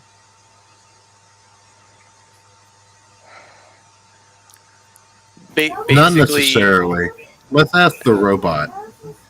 Alpha perks up and says, so, the morphing grid connects you across the multiverse to every other version of you. So, in theory, if there was a version of you that survived the destruction of your world, it could be transported back in time to its connection to the version of you before the world was destroyed through the coins. That's essentially what the guy that sent us back here said. So, Yes. What I can also say, however, is it should have replayed as it did before. Whoever this strange energy being was, he interfered with the normal motion of events going forward. So what happened to you before is most likely not going to happen again. Or if it does, it will happen slightly differently.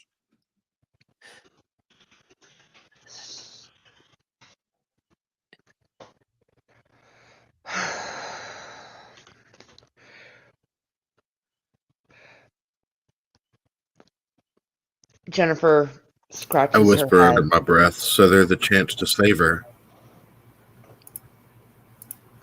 Yes, and I would also say, since the energy man wanted her to go away, and it activated the White Ranger out of his slumber early, then it is very likely that he was unable to fully act with her around because she wasn't connected, and she would have created some sort of breach in his connection to our world and our timeline. Jennifer scratches her head and pops her neck on either side.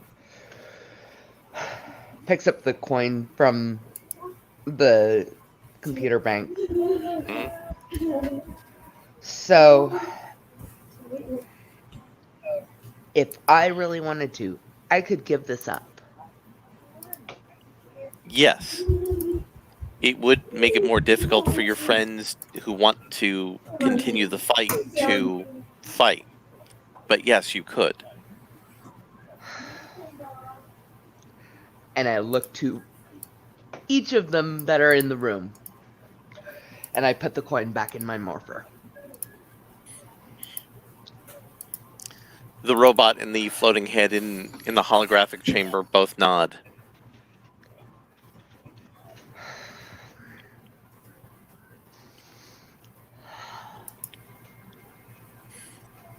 Alpha then perks up.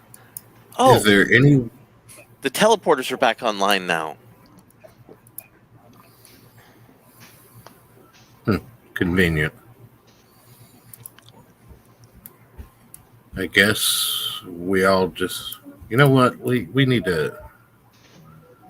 We need to go to the coffee shop and just have a nice long talk and piece together everything that we remember from before or in the future, but whenever. All right, and you teleport back to scenic Portland to the coffee shop. So everybody go around and describe one thing that makes this coffee shop special and a place all the kids go to, other than the fact that they're addicted to caffeine. The bad paintings on the wall that people think will ever sell. Nice. All right, Lewis. Skip, come back to me. All right, Jennifer. The very sometimes weird seeming seasonal drinks that they have. All right, Kurt. Somehow this coffee shop has actually got a nice location. It is park adjacent. So everyone on quote unquote nice days in Portland is trying to get those outside seats because it's right next to, nice greenery and everything. Absolutely. And Riley.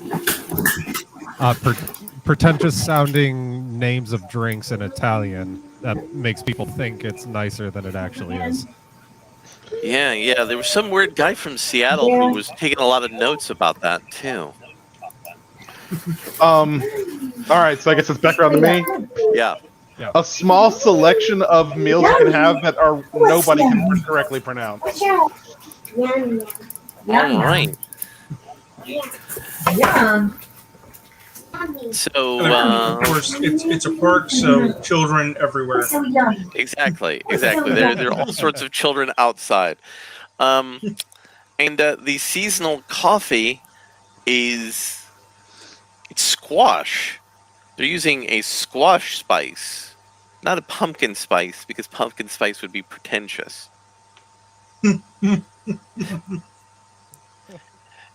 And also, it's getting closer to summer, so squash is very odd for a flavoring. And you pick up an odd assortment of Serbian meals. They have traditional Serbian meals today, which is weird, but it's cultural, so that's good. And most of the local adults don't care for this sort of place because they do like the more traditional coffee and diner and seafood, but it's fine.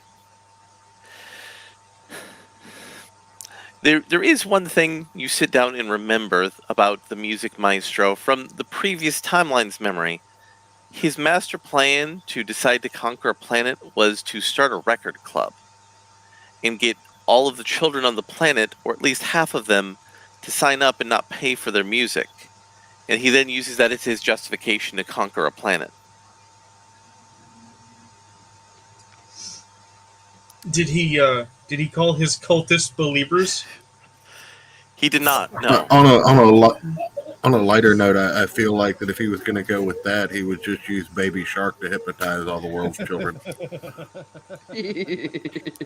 Well, yes, no, but the children failing to pay for their records forfeits their rights to ownership of their planet. It's a nice legal contract. and you begin to talk. How very Ferengi of him. And you begin to talk. And so, how do you formulate your plan for dealing with what all you've had dropped on you?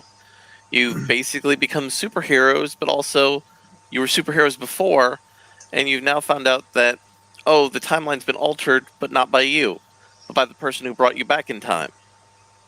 Well, oddly enough, when I check my pocket, I have my wallet. My wallet actually has money in it. Mm. And I order a fancy coffee.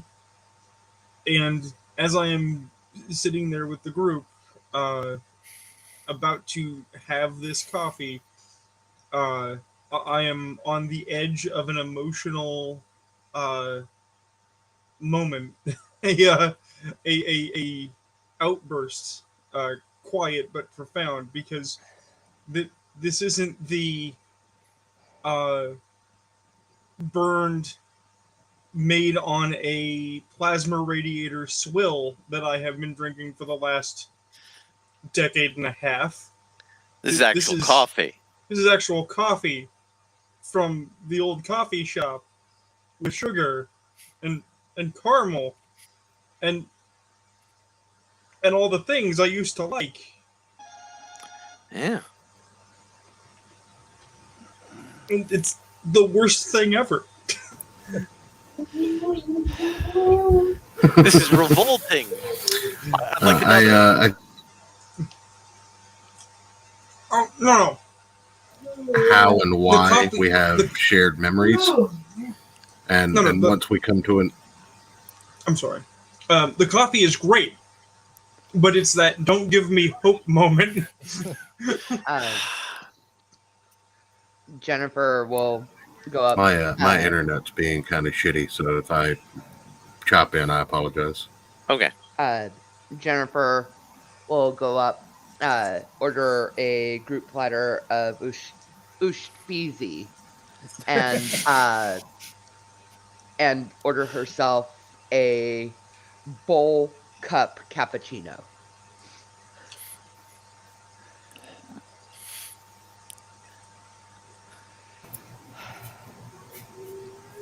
Can you guys hear me? Yeah. Yeah. Okay.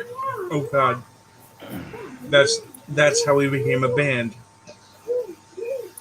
That's why we became a band.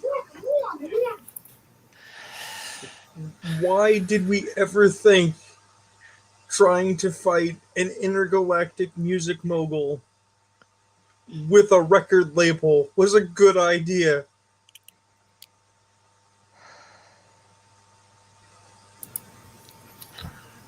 I mean, it wasn't a good idea then, but the way I'm not smart in the traditional sense, but I have a feeling that my nosebleeds, these memories, all of this stuff is all connected with the timey-wimey, mumbly-bumbly bullshit.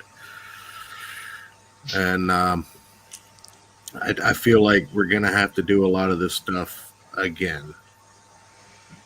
Not the same, but better, I guess. That's the only thing that I've got right now. Just as long as I can't go through what we went through again.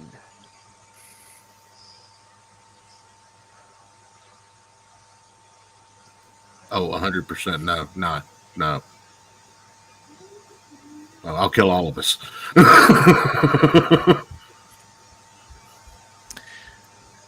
don't mean that as a euphemism. I'll kill us all before I do all that again. So, Riley, what sort of thoughts and feelings are bubbling through your head as you're enjoying some dark black coffee? I was going to say a shot of espresso because we're not old enough to actually drink in this timeline now. Yeah. I'm trying not to think about Stacy dying because I couldn't help her. And trying not And- to think about everything that happened to us.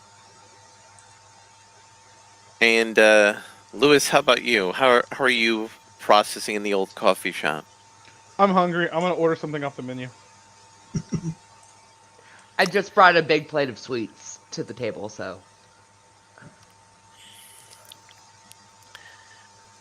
And as you're chewing and starting to come up with everything, Stacy meets up with you, and she has a tall, lanky guy with scruffy-looking hair and a goatee, who's wearing a white duster of all things. And you remember him as Luke, but you don't remember him this early in your misadventures as Rangers.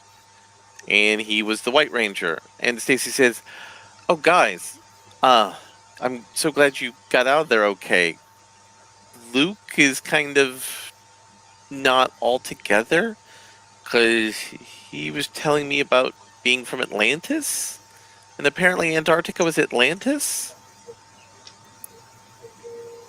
Oh God, how cliche can you get? My nose Anyway, starts to dribble a little bit of blood again as I remember this guy. you do, but this is different, because before, somebody else got Luke's essence transferred into him. A similar looking guy, but not the same guy. And that was somebody who's more like you. This one's a little bit more confused about the world that you're in. Yes, his name was Ami Tollifer.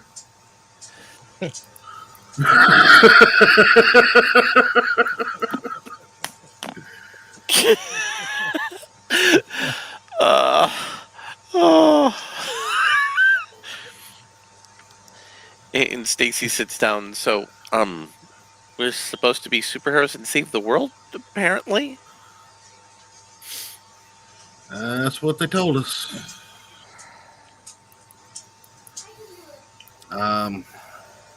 Now, here's my question. I'm gonna huddle next to Jennifer and Ayrton because they seem to be the ones mostly coming to grips and trying to actually accept that we're all from the future. Do we tell her?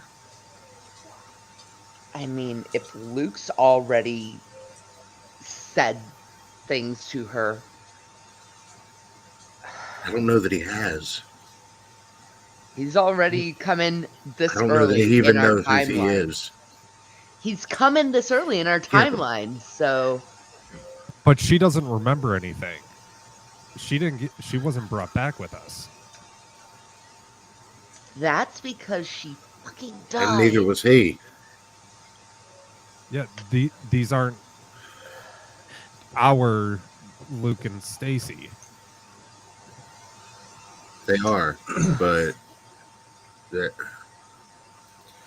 fuck it, just keep it quiet for now. Okay. While Ken, Riley, and Jennifer are having the important conversation, and Lewis is consuming mass quantities, yes, I'm drinking my coffee, but I am also almost presciently on the lookout for the local trouble, because this is about the time the local trouble would show up to hassle us.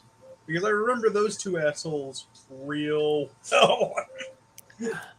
So you losers at the Breakfast Club found somebody else to hang out with you? That's pathetic. Motherfucker. And there's a big, tall, fat guy with a fisherman beard and a scrawny guy. The scrawny guy goes, "Yeah, you losers, you don't want to get on a fishing boat like all the rest of us? What, you think you're better than us or something?"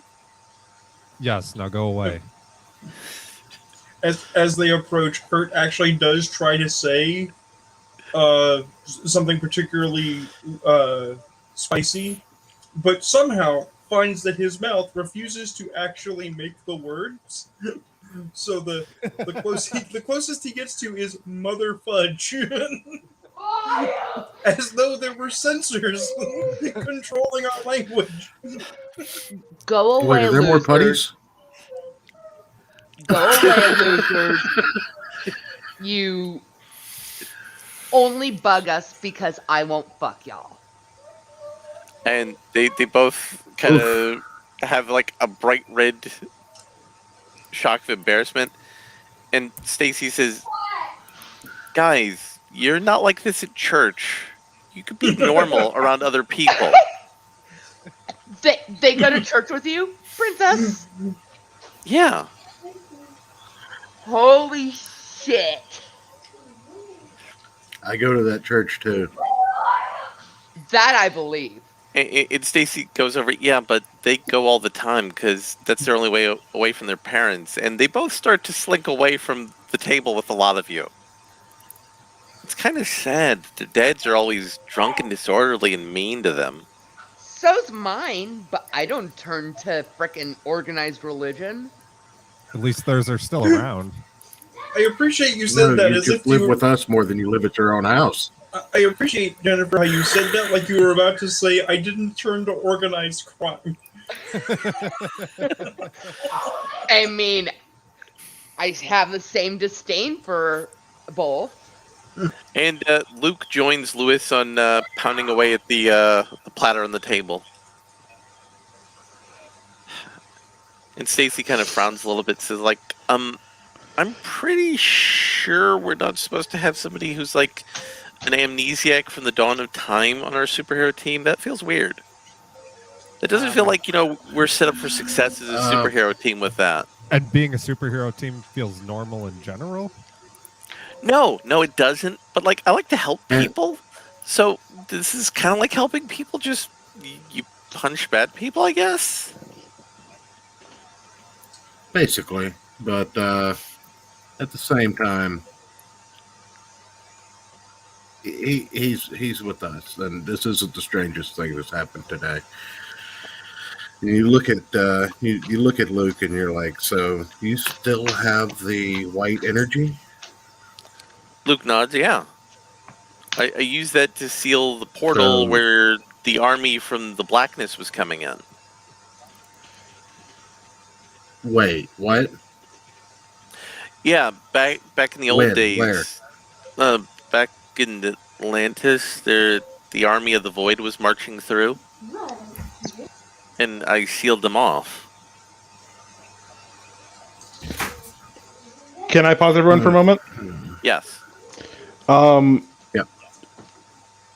I have done some. I've basically built us something to suffice for rolling. So if you go look, you will now see that you do not have to type anything. You only need to click on buttons. I've been watching you do that. Yeah. That is fantastic. I gave him access to do that. That is fantastic. That is some good stuff. Church, you should not give Moody access to things. I hate to sound stupid, but I don't see a 1d20 option to click. That's because if you see like the roll above, when you click on a die, it's set up to automatically add that. Oh, okay. That's awesome. But what if he's no bonus? That's just a standard D20. Nice. Yeah. So Luke says, yeah. Long time ago, a group of rangers, things happened. Then the army of the Void came to try to destroy everything. I sealed them off in the temple, and then they froze the rest of the continent. That protected the rest of the world from them. Now here's the question, Luke. Right, Do you know who built the bunker? Yeah. The bunker was there because of the invasion from the army of the Void. And you couldn't have told us this last time? Last time? I elbow her to shut her up.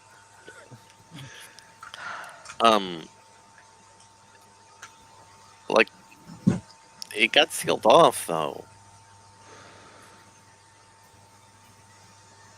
That's the last thing I remember. Did the darkness have anything to do with music the last time you encountered them? No? There was some extra dimensional alien from another galaxy that came in. They had gears. What They were was super annoying. that? Was the Machine Empire? Yeah. They were really annoying. The guy who was like you on our team ended up marrying their princess, and that made them go away.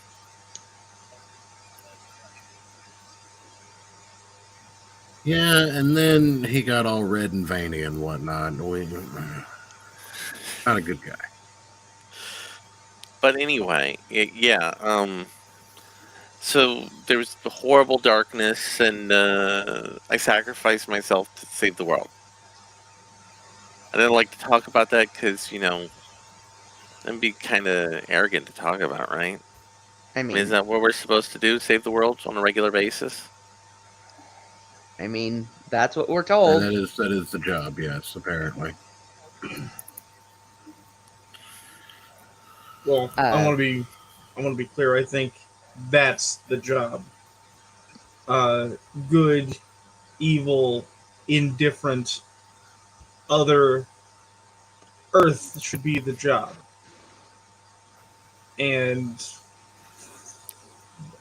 fudge anybody who has a different opinion on that. He kind of cocks an eyebrow So- at you. Fudge anybody? Somebody's using lots of euphemisms. I apologize. Oh, okay. So here's the thing: we all have these memories and these dreams, and we have an idea of what it means, and we can't explain it all yet because we don't fully understand it. But I guess for the time being, we just need to be on the lookout for anything strange happening. I mean, this is a really nice town. I don't think anything strange is going to happen here. There are strange things happening all the time, but I digress. The 90s are alive. I yell back at the barista, "Hey, Leo, turn the news on." And as you turn the news on, you see police outside of a liquor store. And the reporter says, yes, there's some sort of person breaking into all the liquor stores in town. And they're drinking up all the Maker's Mark. And not just like in one breath. It's really weird. He looks like a giant pig. He's got a snout and a tail and everything, and he's got a big black cowboy hat.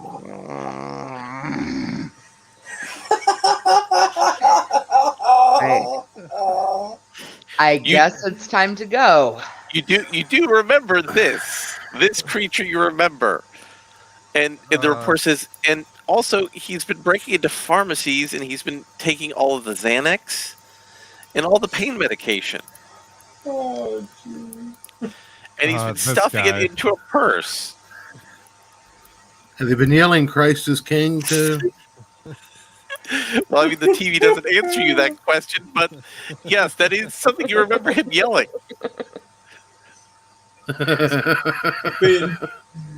They advise you that the following live feed may be offensive for sensitive viewers, and you can just hear it screaming in the background. Are we about to go into a Power fight? Rangers. I finally drink the rest of my shot of espresso and say, like, all right, let's fucking take this guy down again. Chug the Everything on the last tab, of my Leo. cappuccino. We'll be back. I'm gonna shovel food in as fast as I can and stand up. And Leo grabs Lucas's hold up. You six can go. He's got to stay and clean dishes until you get back to pay. Come on, man. Fine.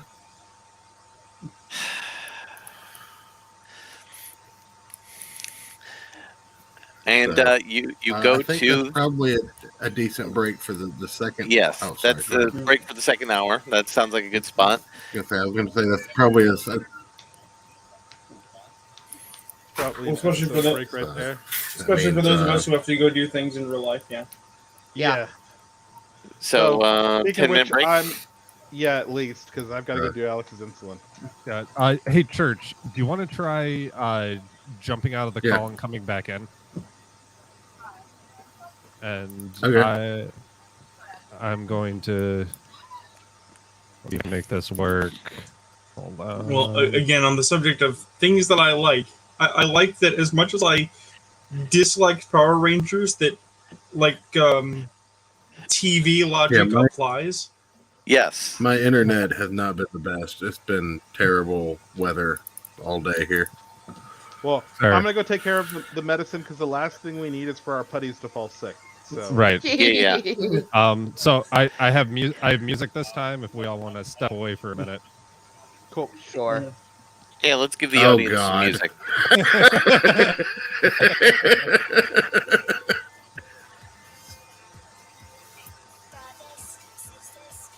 I recognize that music.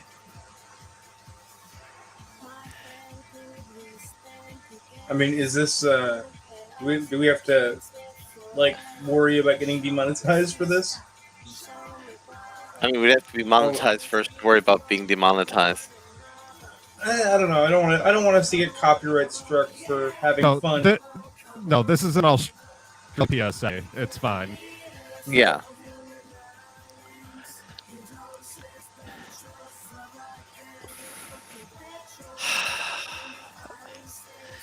Yes.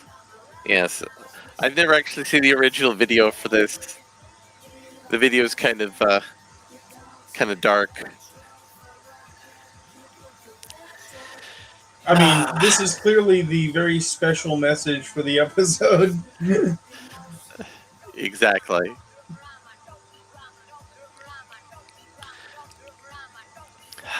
I mean, don't you remember the episode where Tommy had a serious drug problem and everybody had to come together to help him understand that rehab was the way? Oh God, Joe. Now, Larry, can you make a villain that goes around draining all the gas stations to sniff the petrol to get more power? I mean, that's not even difficult. You just make like a gas guzzling car villain. Yeah. I mean, no, that's like an actual monster villain. It drinks gasoline and it expels flame and is going to burn everything down. So. And its name is Truckosaurus. Well, I mean, as far as I know, none of us is piloting a Dragon Zorg. It's entirely possible we could have to fight Truckosaurus. And the White Ranger Zord is an owl.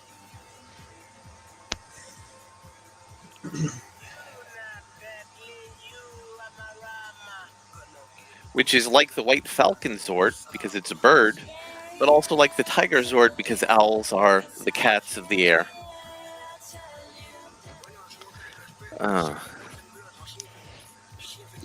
This song has no business being this good. I just No, seriously, these singers are amazing. yeah. And I mean, there's clearly some auto-tune in here, I but mean, still good quality singing. It's just auto-tune for like pitch adjust though. It's nothing crazy. Yeah. I mean, I remember from my youth a number of songs that are now famous that are actually bad in context, but at the time were like earworms that everybody loved. Yeah. You know, Do They Know It's Christmas? Yes. 99 Red Balloons. Karma 99 Chameleon. Red Balloons is awesome. That is an amazing song. How dare you? I And mean, it's a song hey, that references Boy Captain George.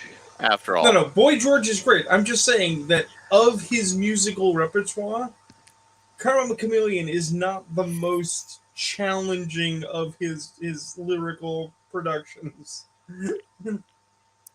But at the time, you know, way back in the late 80s and early 90s, it's like, no, that was the worm. It was in there. You know, we could also do The Dinosaur or Walk Like an Egyptian. I love that. I do love still Walk Like love- an Egyptian. So good. I do still like my Bengals. Yeah. But yeah. by the way, my referencing the Columbia Record Club as the intergalactic villain, that was something that came to me today at the grocery store. Nice. No, it's great. Because I actually I didn't get taken in by the Columbia Record Store, but I did get taken in by somebody working out of Scholastic. Oh, Oh, yeah. They were offering select your books. And it's how I got my first copy of Dark Knight Returns. Right? Was because I was like, oh, free? All these books? Cool. Not reading the fine print about how you have to then pay for the monthly service. And my parents were like, no, he can't have agreed to this. He's a kid. It's like, oh, oops. But still, I understand the scheme. It's actually brilliant. You come to a planet, you offer children musical fame and great albums, and they agree to it, and then because they can't pay, it's like, well, your planet's forfeit. Good job. Yeah, And yeah. and it is absolutely in the brain of a late 80s, early 90s teenager to be like, we'll make a band and we'll fight the intergalactic music label with a band.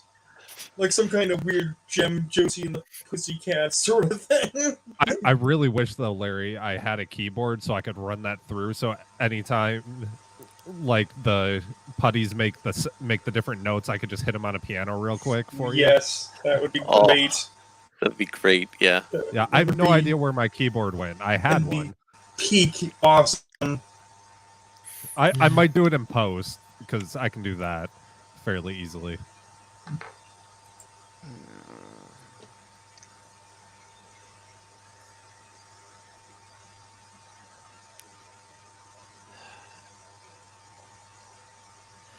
Sadly, I was not able to get a good Ethan Ralph soundboard because no one's made one yet. Although several people, when I asked about this, are like going, no, but I should make one.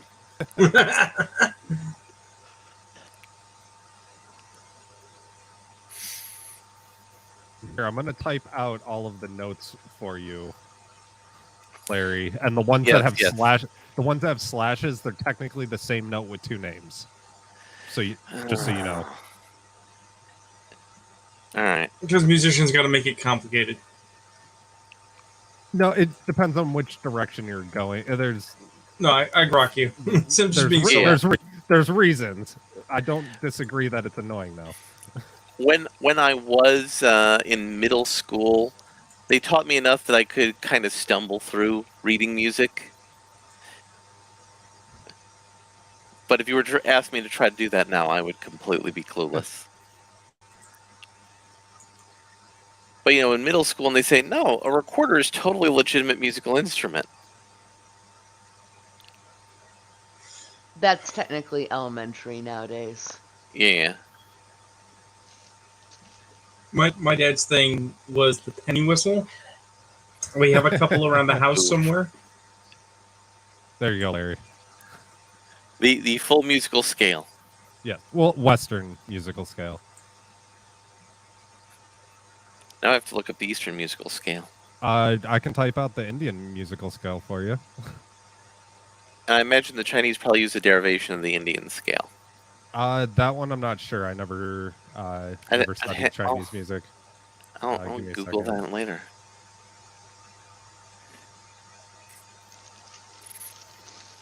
Tea. Food.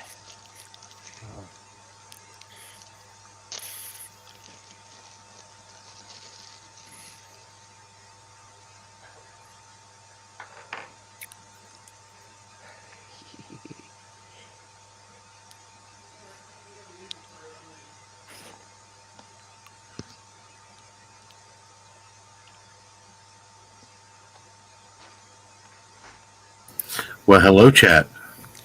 Hello, hello. How was that musical interlude for you? I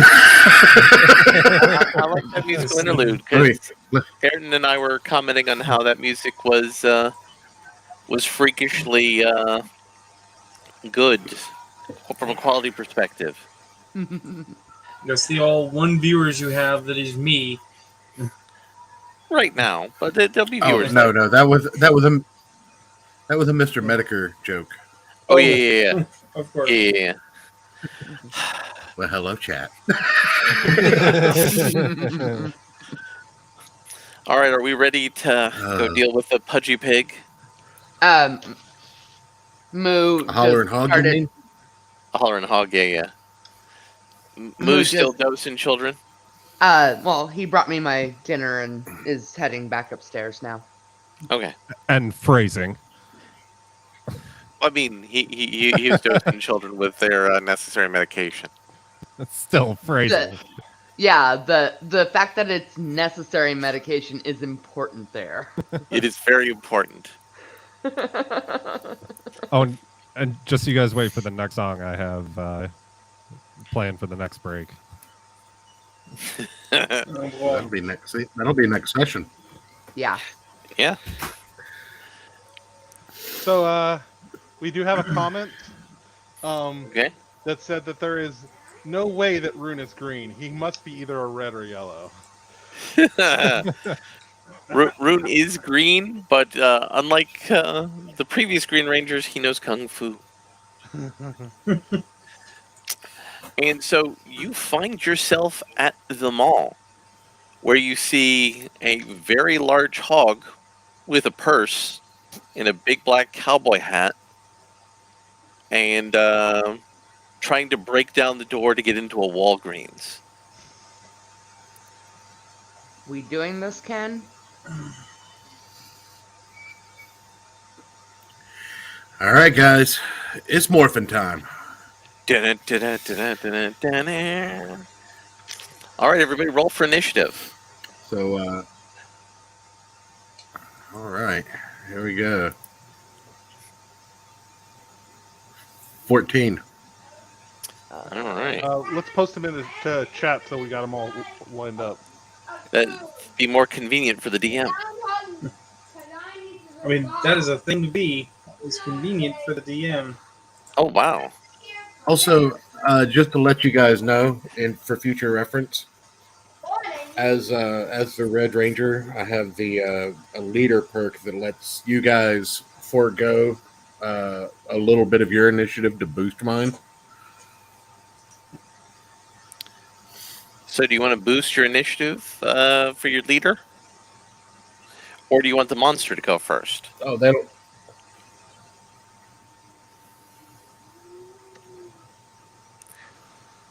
I was gonna say, I don't think they trust me that much yet. I'm actually Not surprised. I don't think we're that much of a team yet. I'm actually surprised the monster's faster than some of us. Yeah, surprisingly, like he's drinking lots of booze and pills makes him faster. This So is do you- why you don't let giant monsters have speed. So do you want to buff your leader? No, not yet. No. All right. Told you. So everybody needs to dodge because there's a giant whirlwind that appears to be white and filled with particulate matter that's been coughed out of the pig's mouth and is approaching you. Gross. Is that like athletics? That would be athletics. Okay.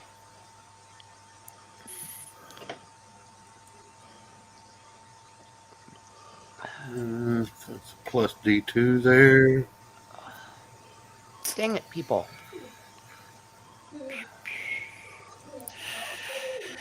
Well, let me just look at my original roll here.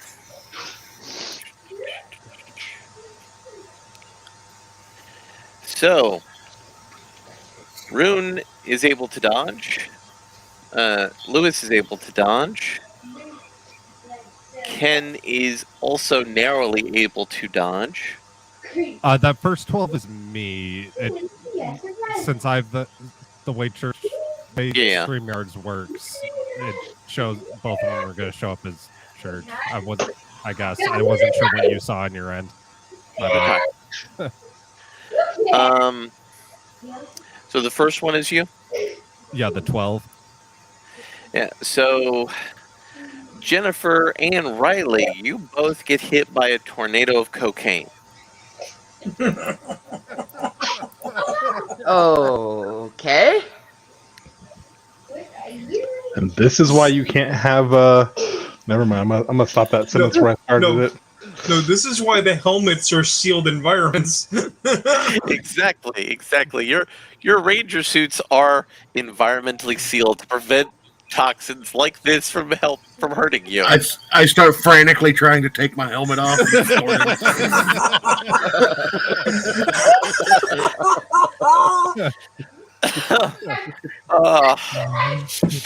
uh, that was a joke. so, Tight. How do I turn off the filtration system?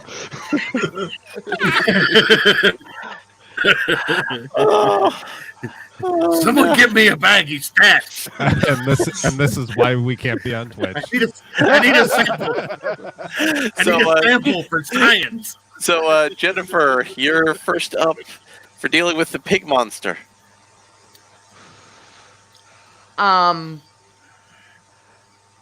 Okay, I am going to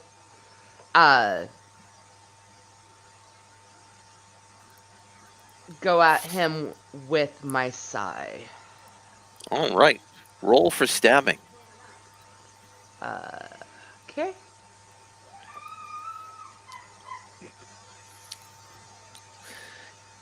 All right.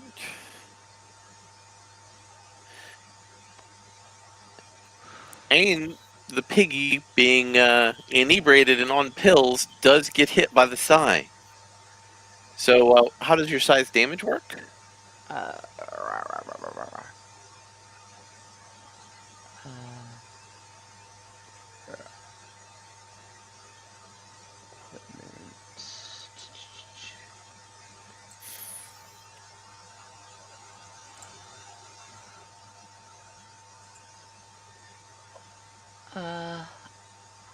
I am looking for that.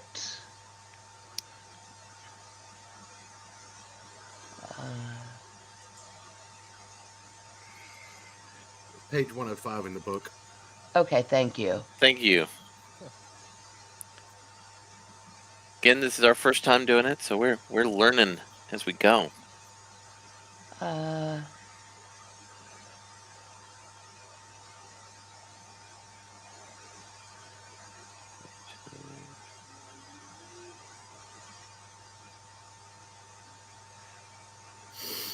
So this is one point I'll say in the book. It doesn't get to the basics of here's where your damage is. Yeah. Is that the power lance that splits into two sides? Yeah. But Okay, so it's might, medium, melee, reach +2, and it's an energy weapon. Okay. So it's energy effects. Okay. What's the Energy 1.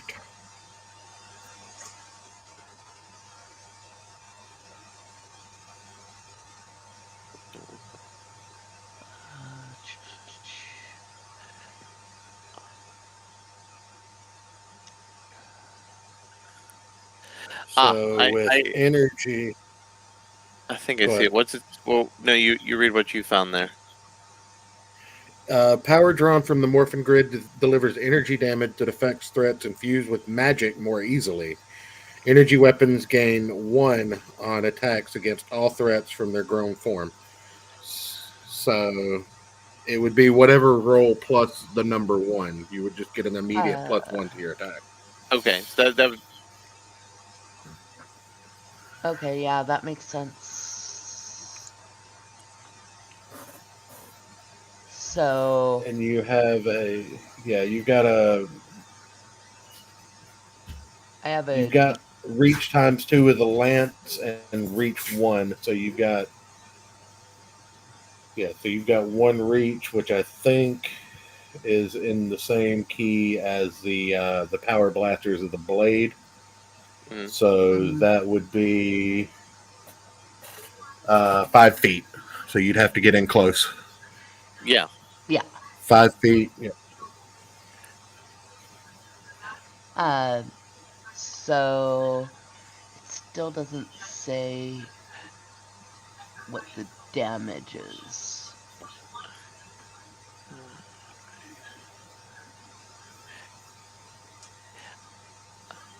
We're gonna move down to Kurt next while we sort out the damage in this book. Note to self before next game session: highlight where the damage rules are.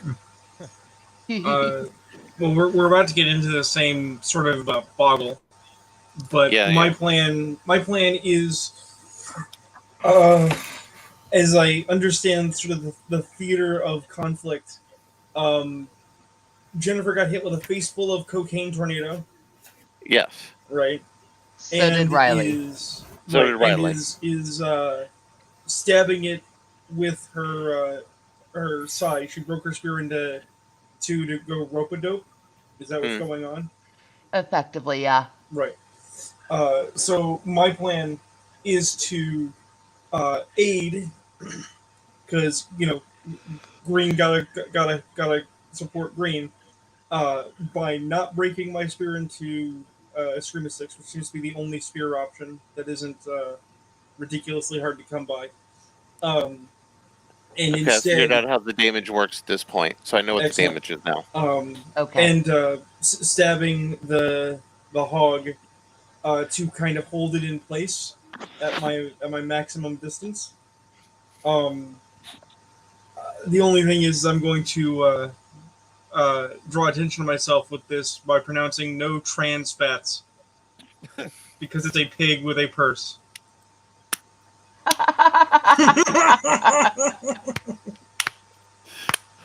All right, so go ahead and give us the rundown on damage real quick. All right, so the way damage actually works is it's 1. And as you upgrade, your damage goes up. Okay. Yeah, because, like, for instance, I only have 1 health. Right. Same with, like, putties. Well, with that in mind, I have to ask the question then, how big is the hog? It is a large human-sized hog that's 5'1". Okay, so it is not 3 sizes larger than myself. It is not, no. Okay, so my special ability does not apply from my version of the spear. Correct. Because unique weapons come with unique traits as well. However, you are going to get a step up on your chance to succeed because you came up with a clever plan of putting the hog on a spit, so to speak. If there's one thing I know, it's bacon. So roll to stick the piggy. All right. Is it just a might then, without a specialization? Yeah, just a might. Okay.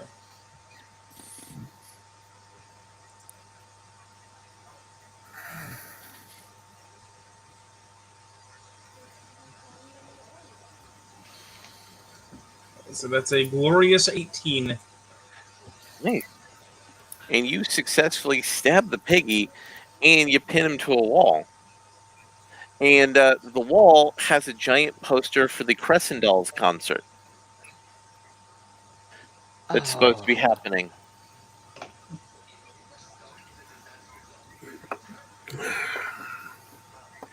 So next up would be Riley. I don't know how long I can hold this. So Riley, you recovered from the shock of being attacked with cocaine. So my plan is to, in quick succession, fire 2 arrows off one after the other into his nostrils, so he can't inhale to blow more cocaine at us. That seems like a good course of action. Roll for shooting.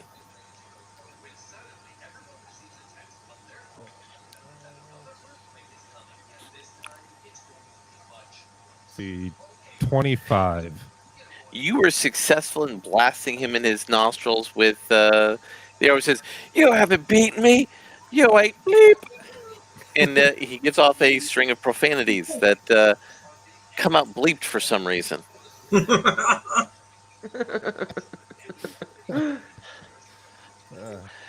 All right. Just So heard him next say up- something about being the best in the sector from the top on down. He says he's the top heel in this sector, and y'all ain't nothing. So Ken, it is your turn. Um, Um, I'm gonna hold off on drawing the power axe. I'm just gonna take out the standard blaster and pull a Danny DeVito. I'm gonna start blasting. Roll to be on brand. Yeah, but he's Let's not here. We're fighting the hog. Oof. Oh, moves at 18. Oh shoot. Yeah. Sorry. Sorry. fine. I saw the original number and I oopsie doopsie. We'll get back to you. Yeah. Sorry. We'll switch it around. I'll just take my 21 on the next go round. Well, I mean, I'm more than happy to stay at this point in the initiative order. I'm a coward, anyways. Excellent. So roll for blasting, Ken.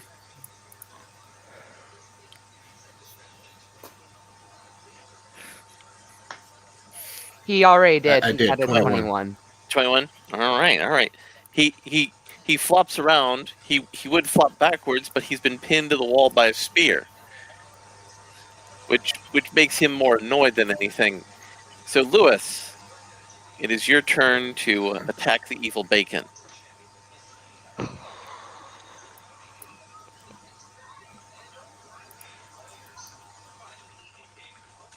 Moody.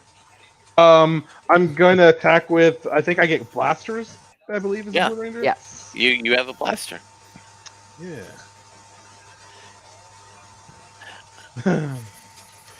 So you can start blasting as well. All right. So what do I roll? I'm a little lost on that way this combat works. What was the skill for? The battle blaster is a plus D2.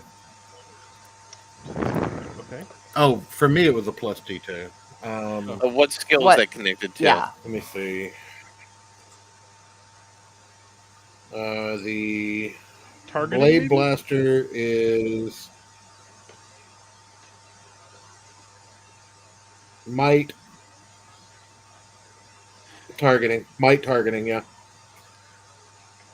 All right. So targeting is the skill for shooting it, and might is the skill for using it as a slashy. There you go. Yeah. 14. All right. You do not successfully hit the hog, and he's starting to make suey noises. And as he does, some putties bust down the wall into the Walgreens and start throwing bottles of booze, which magically go into his purse. You didn't pay for those. And once those get into his purse, he's able to successfully fling the spear out of himself. And we go back to the top of the initiative order with Jennifer as the hog has unspeared himself. And Stacy goes to you saying, "Is his power in the purse? Is it really as simple to just take his purse?"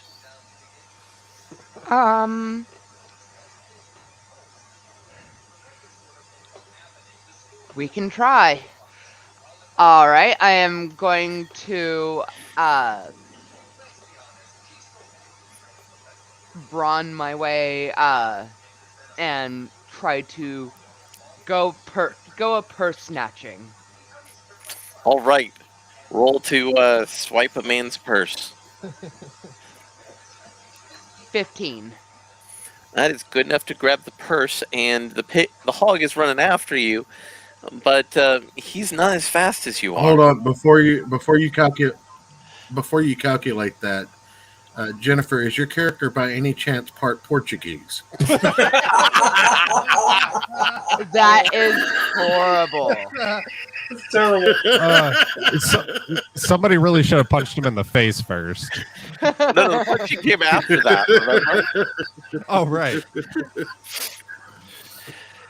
I'll fill you in on the lore after the fact. It actually had nothing to do with the race of Portuguese people, but an incident in which this character is based on. and he cries out, Anyway. "Christ is king!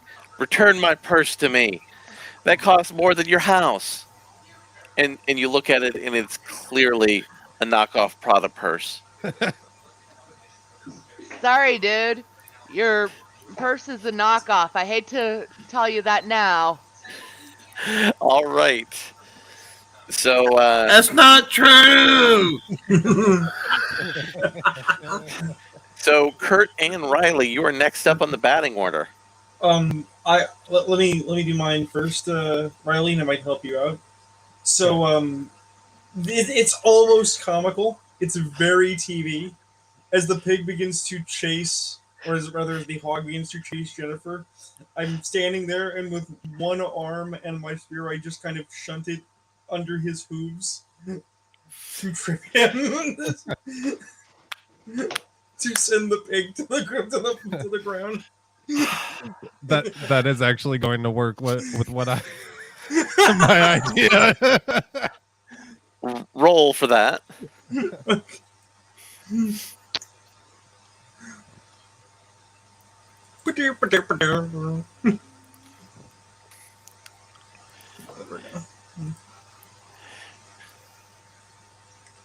Uh, 12, not my best roll. But it'll do. And the hog... It'll do. It'll do. As the hog trips and falls, and he flings himself in and destroys the Hickory Farms kiosk in the mall. Ooh! Shit. Sorry. Riley, it's your at bat. Yeah, easy on the collateral damage, guys.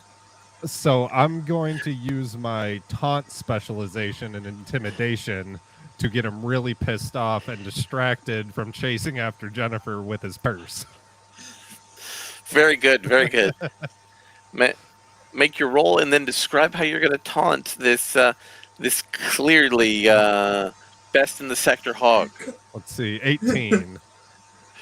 All right, so how are you going to taunt him? This Oh, I'm copyright distinct hog that is clearly no one we are talking about. This is clearly not based off of any internet No, personality. not at all. So I'm going to start by pointing out that he's only 5'1", and then continue by saying, like, come on, man, that ring you're wearing isn't even real. What, you get that out of a quarter machine? Come on. All right. So, Lewis, now that you're feeling more confident in your superheroics, what action do you take? I'm gonna try shooting Private again. chat. Check the private chat, buddy.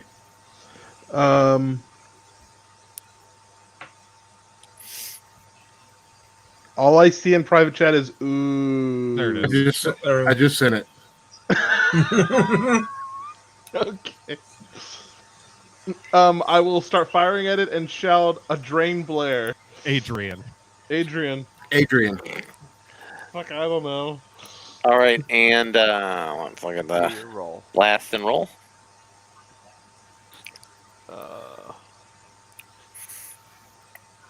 16. And he gets blasted good, and he's kind of flopping around on the ground. And Ken, it is your turn. This could be a good opportunity to get out the power sword, Are we? or the axe, rather. The axe. Yeah, I was gonna say. Are there putties still? There are putties. We can't forget about those. The putties, however, seem more distracted by Jennifer because they need the purse, apparently. Otherwise, the hog is ineffectual. Okay. So do you want to do something about the putties chasing Jennifer?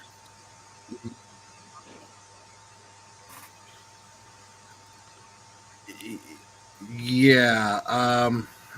I'm going to do the signature Power Ranger jump and then jump again in the air and land wherever the hell I need to be in the scene to be dramatic.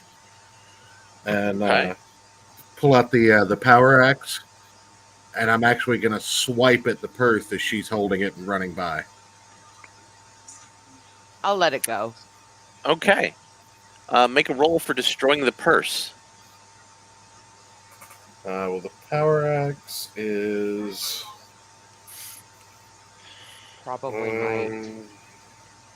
I mean, that would seem to yeah, be that'd be might. So I would get a D6 on that. Okay.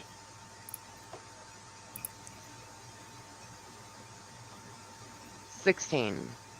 16. And the purse explodes in sparkling magic, and the hog cries out, "Christ is king!" And he vanishes along with the putties. And Stacy goes, "Oh, all right, we won. That was weird. Why was a supervillain stealing booze and pills? Is that weird to anybody else that a supervillain was stealing booze and pills?" Not as weird as it should be. Not nearly Nope. as weird as the day has been completely. Yep. All right, guys. Well, I just have to figure out what I'm going to tell people when they figure out I never made it to football. Oh, that's okay. The coach subbed in Oliver. Son of a. Hey, honey, you have to let the freshmen get a start, Grumble. too. And I mean, Oliver didn't do really good, but he did okay. Hey, however it goes, we probably shouldn't be here in costume when the cops arrive. That's fair. All right. And where are you going to cheese it to avoid the cops? Obviously, we go back to the command center. Well, here's the. I mean, assuming we can't teleport out, because if we can, I don't know how. You can't. The communicators. Teleport via the communicators. Because otherwise, I was going to ask, like, we know this mall real well, right? Mm-hmm. Yeah. What were you going to do at the mall? I'm just saying, we could theoretically, like, cheese it out a back door because we know where all the back doors are. But if we can just teleport, teleport. That's what it's for. Okay, and you teleport back to the command center, and Dwarzone goes, "Excellent work, Rangers, though that was the most unusual creature that the music maestro summoned. I'm not entirely sure what the plan was for it." I don't know that anybody did, to be honest. But he will certainly be back. Perhaps we'll know why he was trying to steal all of the chemicals. Maybe he was trying to make some sort of a bomb with it. Not those kind of chemicals. No, not at all. Rock and roll lifestyle? Sex, drugs, and rock and roll. Oh. That could be it. The music maestro could have sent him to get stuff he needed. That'd be weird, though. It'd be most unusual. I mean, if the music maestro is addicted to bad whiskey.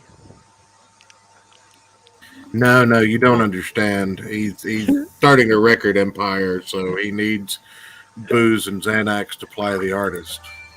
Well, look, but at least go with top shelf if you're going to steal it. But guys, if there's no booze and there's no drugs in Portland, then the people who need them are going to only have one place to go. And that's Music Meister's record label.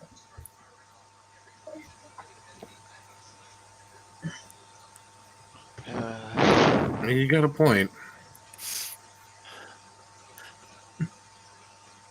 Stacy perks up, says, "So he teleported in and out like we did. Can we figure out a way to track their teleporting?" And she looks at Lewis. All eyes turn to Lewis. And now you have a sudden realization of why you became the bitter tech person in that alternate timeline.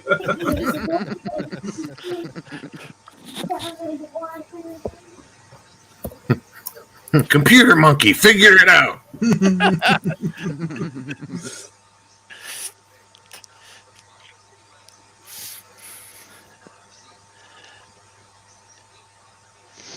And you get a message over the So communicator what can you tell us about this? about the maestro. Oh no, I was gonna ask more about that whole ordeal because I don't know that everything that we remember is still solid right now. So maybe You- there's some kind of clue as to something we forgot. Hmm. That could be. Well, the music maestro worked for some other galactic overlord. He was the jester and musician, and he just slowly pitted everybody else in the that galactic empire's court against each other, and then he consolidated the court into a corporation. Did he like to take photographs and make people look at them?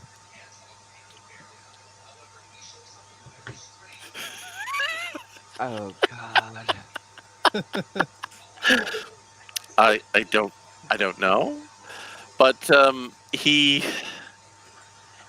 then slowly started consolidating his control over other planets. He's made entire divisions dedicated to producing the best musicians the galaxy has to offer, and in turn enslaving various planets to make that industry more effective. Seems like a great guy. Well, I mean, he's a villain who wants to conquer the entire universe. I was being facetious, Dorzon. Oh, yes. I'm not really knowledgeable in the humor in your dimension. Obviously. Yeah. And So you do realize that yes, he was kind of a stick in the mud who didn't understand humor. That feels normal. That feels Yeah. on brand. yeah, It's gonna be a long year, isn't it, guys? at least that has. I mean, I was gonna say at least that hasn't changed. And you do also remember So- that last time the hog was stealing food, especially he ate everything except for corn. He got very sick when he ate corn, you remember. oh God. Yeah, and I also know he wasn't a big fan of coleslaw. He was not, which is I mean- unusual for a pig. But mean, half-eaten burgers. I mean, I can't blame him. I don't like coleslaw either. Me neither. So, can I use the scanner to track people? Yes, you can attempt to use the scanner to find the music maestro's teleportation. Alrighty. Let's see here. Make a roll. You want Like an 18, science Willa. or tech? What do you want This for would those? be tech because it's using a machine you put together. Alrighty.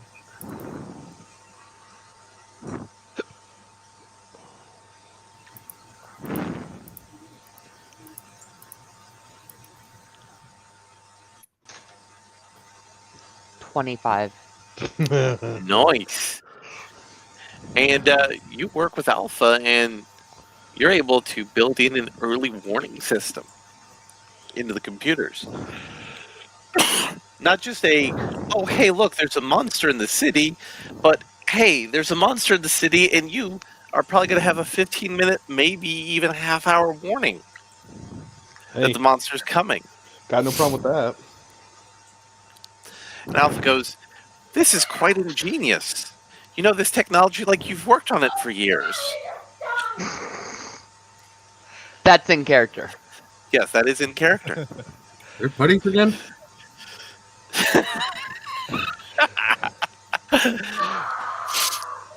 And Stacy goes up to Ken and says, you do remember that the Battle of the Bands is coming up. We're gonna need to practice. Oh God. Oh no. Yeah, what are we gonna play? I mean, my old band and I have several songs. Is that my cue to play the music that I had lined up? No, No. that's just right now. You're in character. Your characters have to participate in the battle of the bands. That's a thing that high school students do, The- and you have to deal with real life high school problems.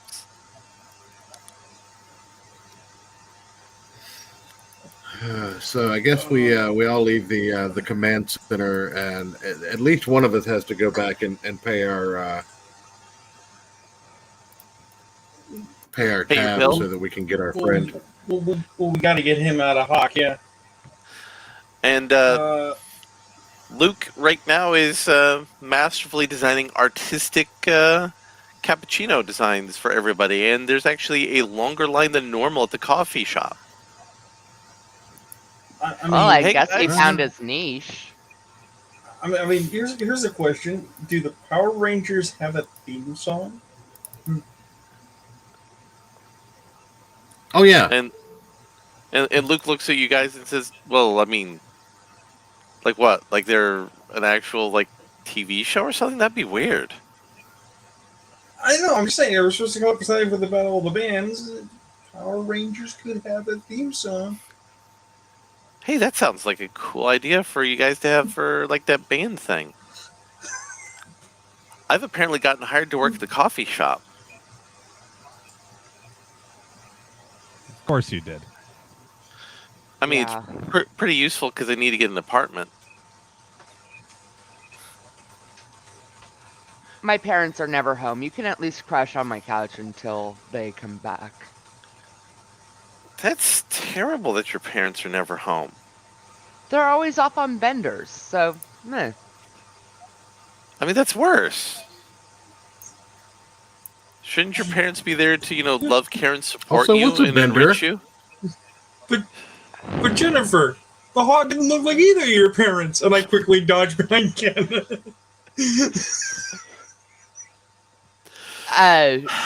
Shoots Kurt a when I get my hands on you type look. And Luke goes, I mean, sure, I could stay with you and all that, and I could probably do any odd jobs you need around the house, but I'm still gonna need to get an apartment because, like, I don't really have parents. I mean, I get that, but at least for the time being. That's good. They'll like help me save up some money because Greg, the manager, was like telling me that like you got to have a first month's deposit, a last month's deposit on everything, Oh yeah. and if you don't have credit, you got to have another month's deposit on top of that. So yeah, like I said, my parents are never home. Even when they are home, if I have friends over, they don't care. I've had plenty of buds just crash on my couch. Oh, right on. That's cool. So, he eventually gets off his shift and joins you at the table. He says, so, also, Stacy, she's working with the principal to have me take classes in your school, so nobody asks questions why a teenager is just, like, working a job and has an apartment. If you want to pass as a regular teenager, like around our age, you might want to lose the beard. What? The goatee, I guess I can shave. I mean, everybody around here who doesn't shave is a fisherman or something. That's what I'm told. Either that or they're like artsy fartsy. Yeah. Hey, What? You know the old stereotype of the goateed guy in all black playing bongos? they're not bongos. It's He a resembles that djembe. remark. Thank you very much. But, Wait, why are you Yeah. playing Baked Alaska?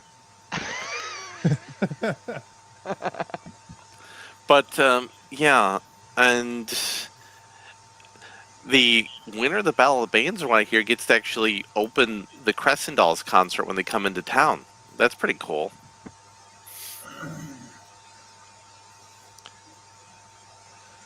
I have to know for clarity. What is the genre of the Crescent Dolls? Yeah, same here. Oh, well, let me share in the It's the Dresden Dolls. Crescent Dolls, and let me I share know, the but share is it the not based off the Dresden Dolls? No, it's not. Let me put the reference in the doobly-doo okay. for you guys, so you can check out the reference in the doobly-doo. They're kind of like a okay. Euro poppy techno-y kind of band. Okay, so not. Oh. They did it harder, better, stronger, and faster. Last I heard. Yeah. Something Yeah. like that. But yeah, so they're opening their U.S. tour in Portland. Then they got mixed up with. Then they got mixed up with this guy with his jaw wired shut, and it all went to shit. I mean, you know the was deep roar of the music. his jaw wired shut because you punched him in it? No, his jaw was wired shut because Suge Knight punched him in it. Huh? Ooh, that sounds unfortunate, but yeah. So that's the big thing everybody in town is talking about. It's like the first concert to happen in Portland in like forever. Like some of the old timers were saying, like the Beatles came through, something like that long ago. I mean, the natural question is: has Portland the ever had a Beatles? good band through it? I mean, everything gets diverted to Seattle. Well, no, that's the other Portland. This would be Boston, is the one you're thinking of. Everyone shares a shared groan and goes, Seattle. But yeah, the weirdos from Seattle were coming in asking a lot of questions again about our coffee. They, for some reason, want to double roast all the coffee, and that sounds like that would taste really gross. Wait, And it sounds like it would give a really bad What? aftertaste. You're not wrong. This is too real, Larry. I can hate Seattle's best coffee. But yeah, so I guess we go to school. Like, so what's school like exactly? Because we didn't really have school where I was from. It is It- very, sucks. very boring. Hold on. Is there a religion on your home world? Well, I mean, it was here, and we didn't really have a religion. We just had Okay. crystals Are you that familiar had the. with the Ken, don't. Do not try to drag him to church. Well, look. No, I mean, no. I was just going to tell him that basically school is like hell. Fair enough. Oh. But yeah, like we just had the crystals that gave us knowledge. Look, the state mandates that at least 8 hours a day you're required to go to an indoctrination cubicle and be told how to be a good worker drone, or your parents go to jail. That's how school works. That's terrible. Why would they do that? Because it's the law. Yeah. That's awful. Taxes? Mainly taxes. Yeah, like the guys who worked here were explaining, like, I'm going to lose like a third of my salary to taxes? That doesn't sound right. If you're lucky, it'll be a third. Yeah. Well, you're still young, so you might get it all back in a tax return, but, that's So do a I- whole nother thing. And if it really bothers you that much, we could just go throw some tea in the water.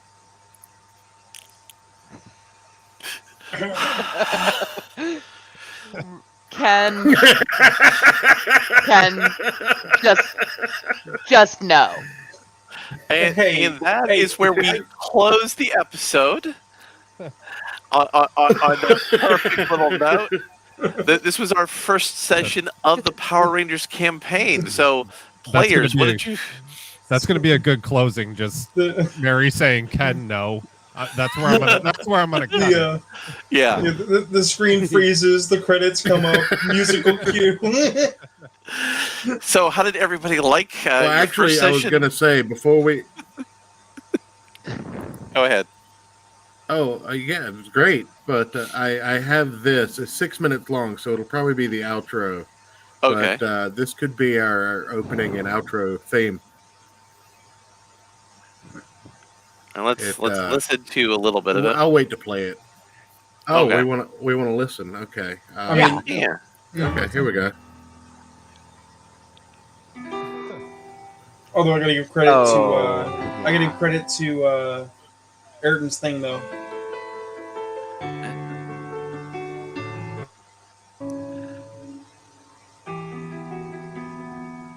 Starts out all nice and slow and melodic, and then it gets to this.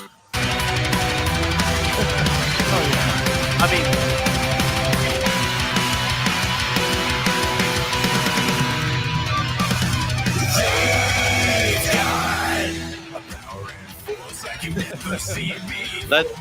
that's good. I gotta say the riff in the Power Rangers song is what makes it stick in everybody's mind. The show so much. Oh yeah. Yeah. So everybody, what'd you think of the world of Portland and the Power Rangers? As stated, it seems to have a hog problem. as stated, I actually really enjoy the interplay between television logic and quote unquote real life role playing game logic. Yes. Where we're playing characters who have real drives, ambitions, and thoughts. But then when we go and we do what are essentially TV things, they operate on their own narrative logic where everything just works as you would expect it to work in a TV show.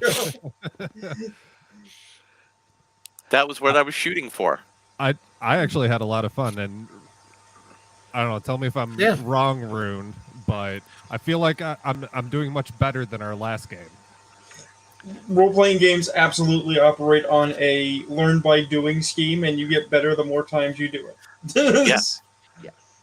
So, Mary and Church, you the most grounded in Power Rangers. How do you like this coloring outside the lines interpretation of Power Rangers? It is very fun.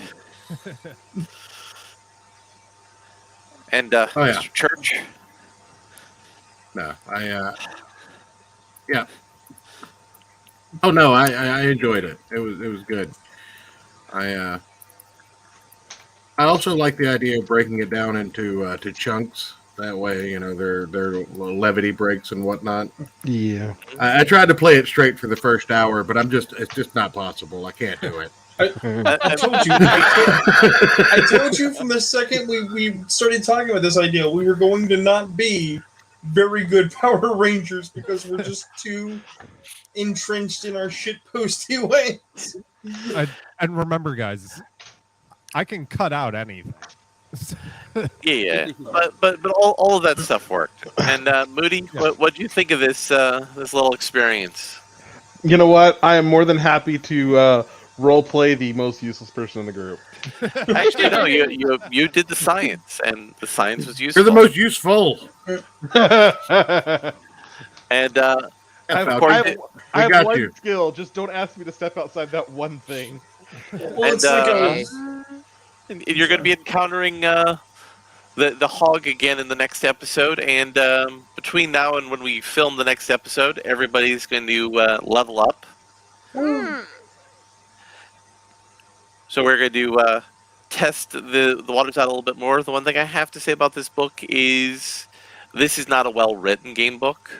No, it's not. This book needed some editing. Do you have the what you call the original Essence book? No. there's an Essence D20, like the original, whatever their first game was that they put out. It probably has everything like fleshed out better in it. And they probably just took and threw a fucking Power Ranger skin on this one and tried to make it work. Yeah. Well, the issue isn't even that structurally it's bad. It's that what it really needed wasn't editorial so much as formatting. Yeah, that kind of editing. It needed a format editor. Yeah, the person who organizes the information Yeah. needed to be better. Because you have this weapons section which is directly related to the combat section, but they are in entirely separate areas of the book, right? Yeah, that's what made it so freaking confusing. And then your combat section is far enough removed from your role section, but the actual character role, that you're basically bouncing between two parts of book because you have to look at your progression to understand what your class specific abilities do. Mm-hmm. I And didn't nothing- realize. Right. Yeah, nothing slows down a game like having to go back and forth in a book. Well, And- as a And that's why that first, like, what's your damage? I'm, like, trying to frantically search for. Yeah, and then once I figured it out, they kind of did it in an obscure way, like on, damage stacks and scales. Mm-hmm. well, Like, as a for instance, I didn't realize that there was a selection of weapons. I thought that the unique weapon trait would be like, oh, you're just gonna make a weapon. It's gonna be a generic weapon. It's gonna be cool to you, right? So I took spear because I thought, oh yeah, no, spear will be interesting. And it's like, no, I'm actually using the exact same weapon that Megumi is. I just am probably not going to break it into two because that's not my character style in my head. Nope. Right. And But I the I only- was more going for like the Trini original Sai, Or Raphael from Teenage Mutant Ninja Turtles. essentially. But then the only other spear, because I went through the list where we were in combat to see if I could find it. The only other spear is not well described. It's under a different restriction level, and it doesn't sound like one I'd want. Yeah, we're gonna have The, to figure out the weapon for Moody, but that's fine. Mm-hmm. I mean, I'm going to assume he's just got like a minigun, just a giant, weapon that puts out a mountain of damage. I mean, if it hadn't obviously been claimed by the White Ranger already, I would have totally gone sniper rifle. Well, that was a NPC of the future version of the White Ranger. I will say once we got yes. into hour 2 and we got where we had a much more reliable way to roll, that made the game a lot easier. Yeah. Yeah. Yes. That brilliant. Yeah, job, good on you for by the that. way. Thank you. I mean, one thing we will have to do as players is acclimate to this setup, because previously it was between like 3 and 4 players. Now it's 6 or it's 5 players plus NPCs, and nobody was trying to talk over each other or get in the way, but there is a propensity to do that, especially if we're really excited blowing stuff up. Yep. So we gotta learn So how to work together better. So I think a good solution for that is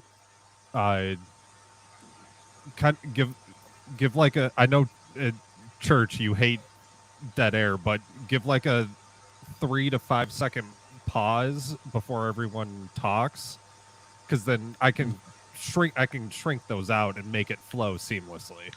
Yeah. Alright. If we talk over each other, we need to back off and then talk one at a time, because we can just cut out the talking over portions. Yeah.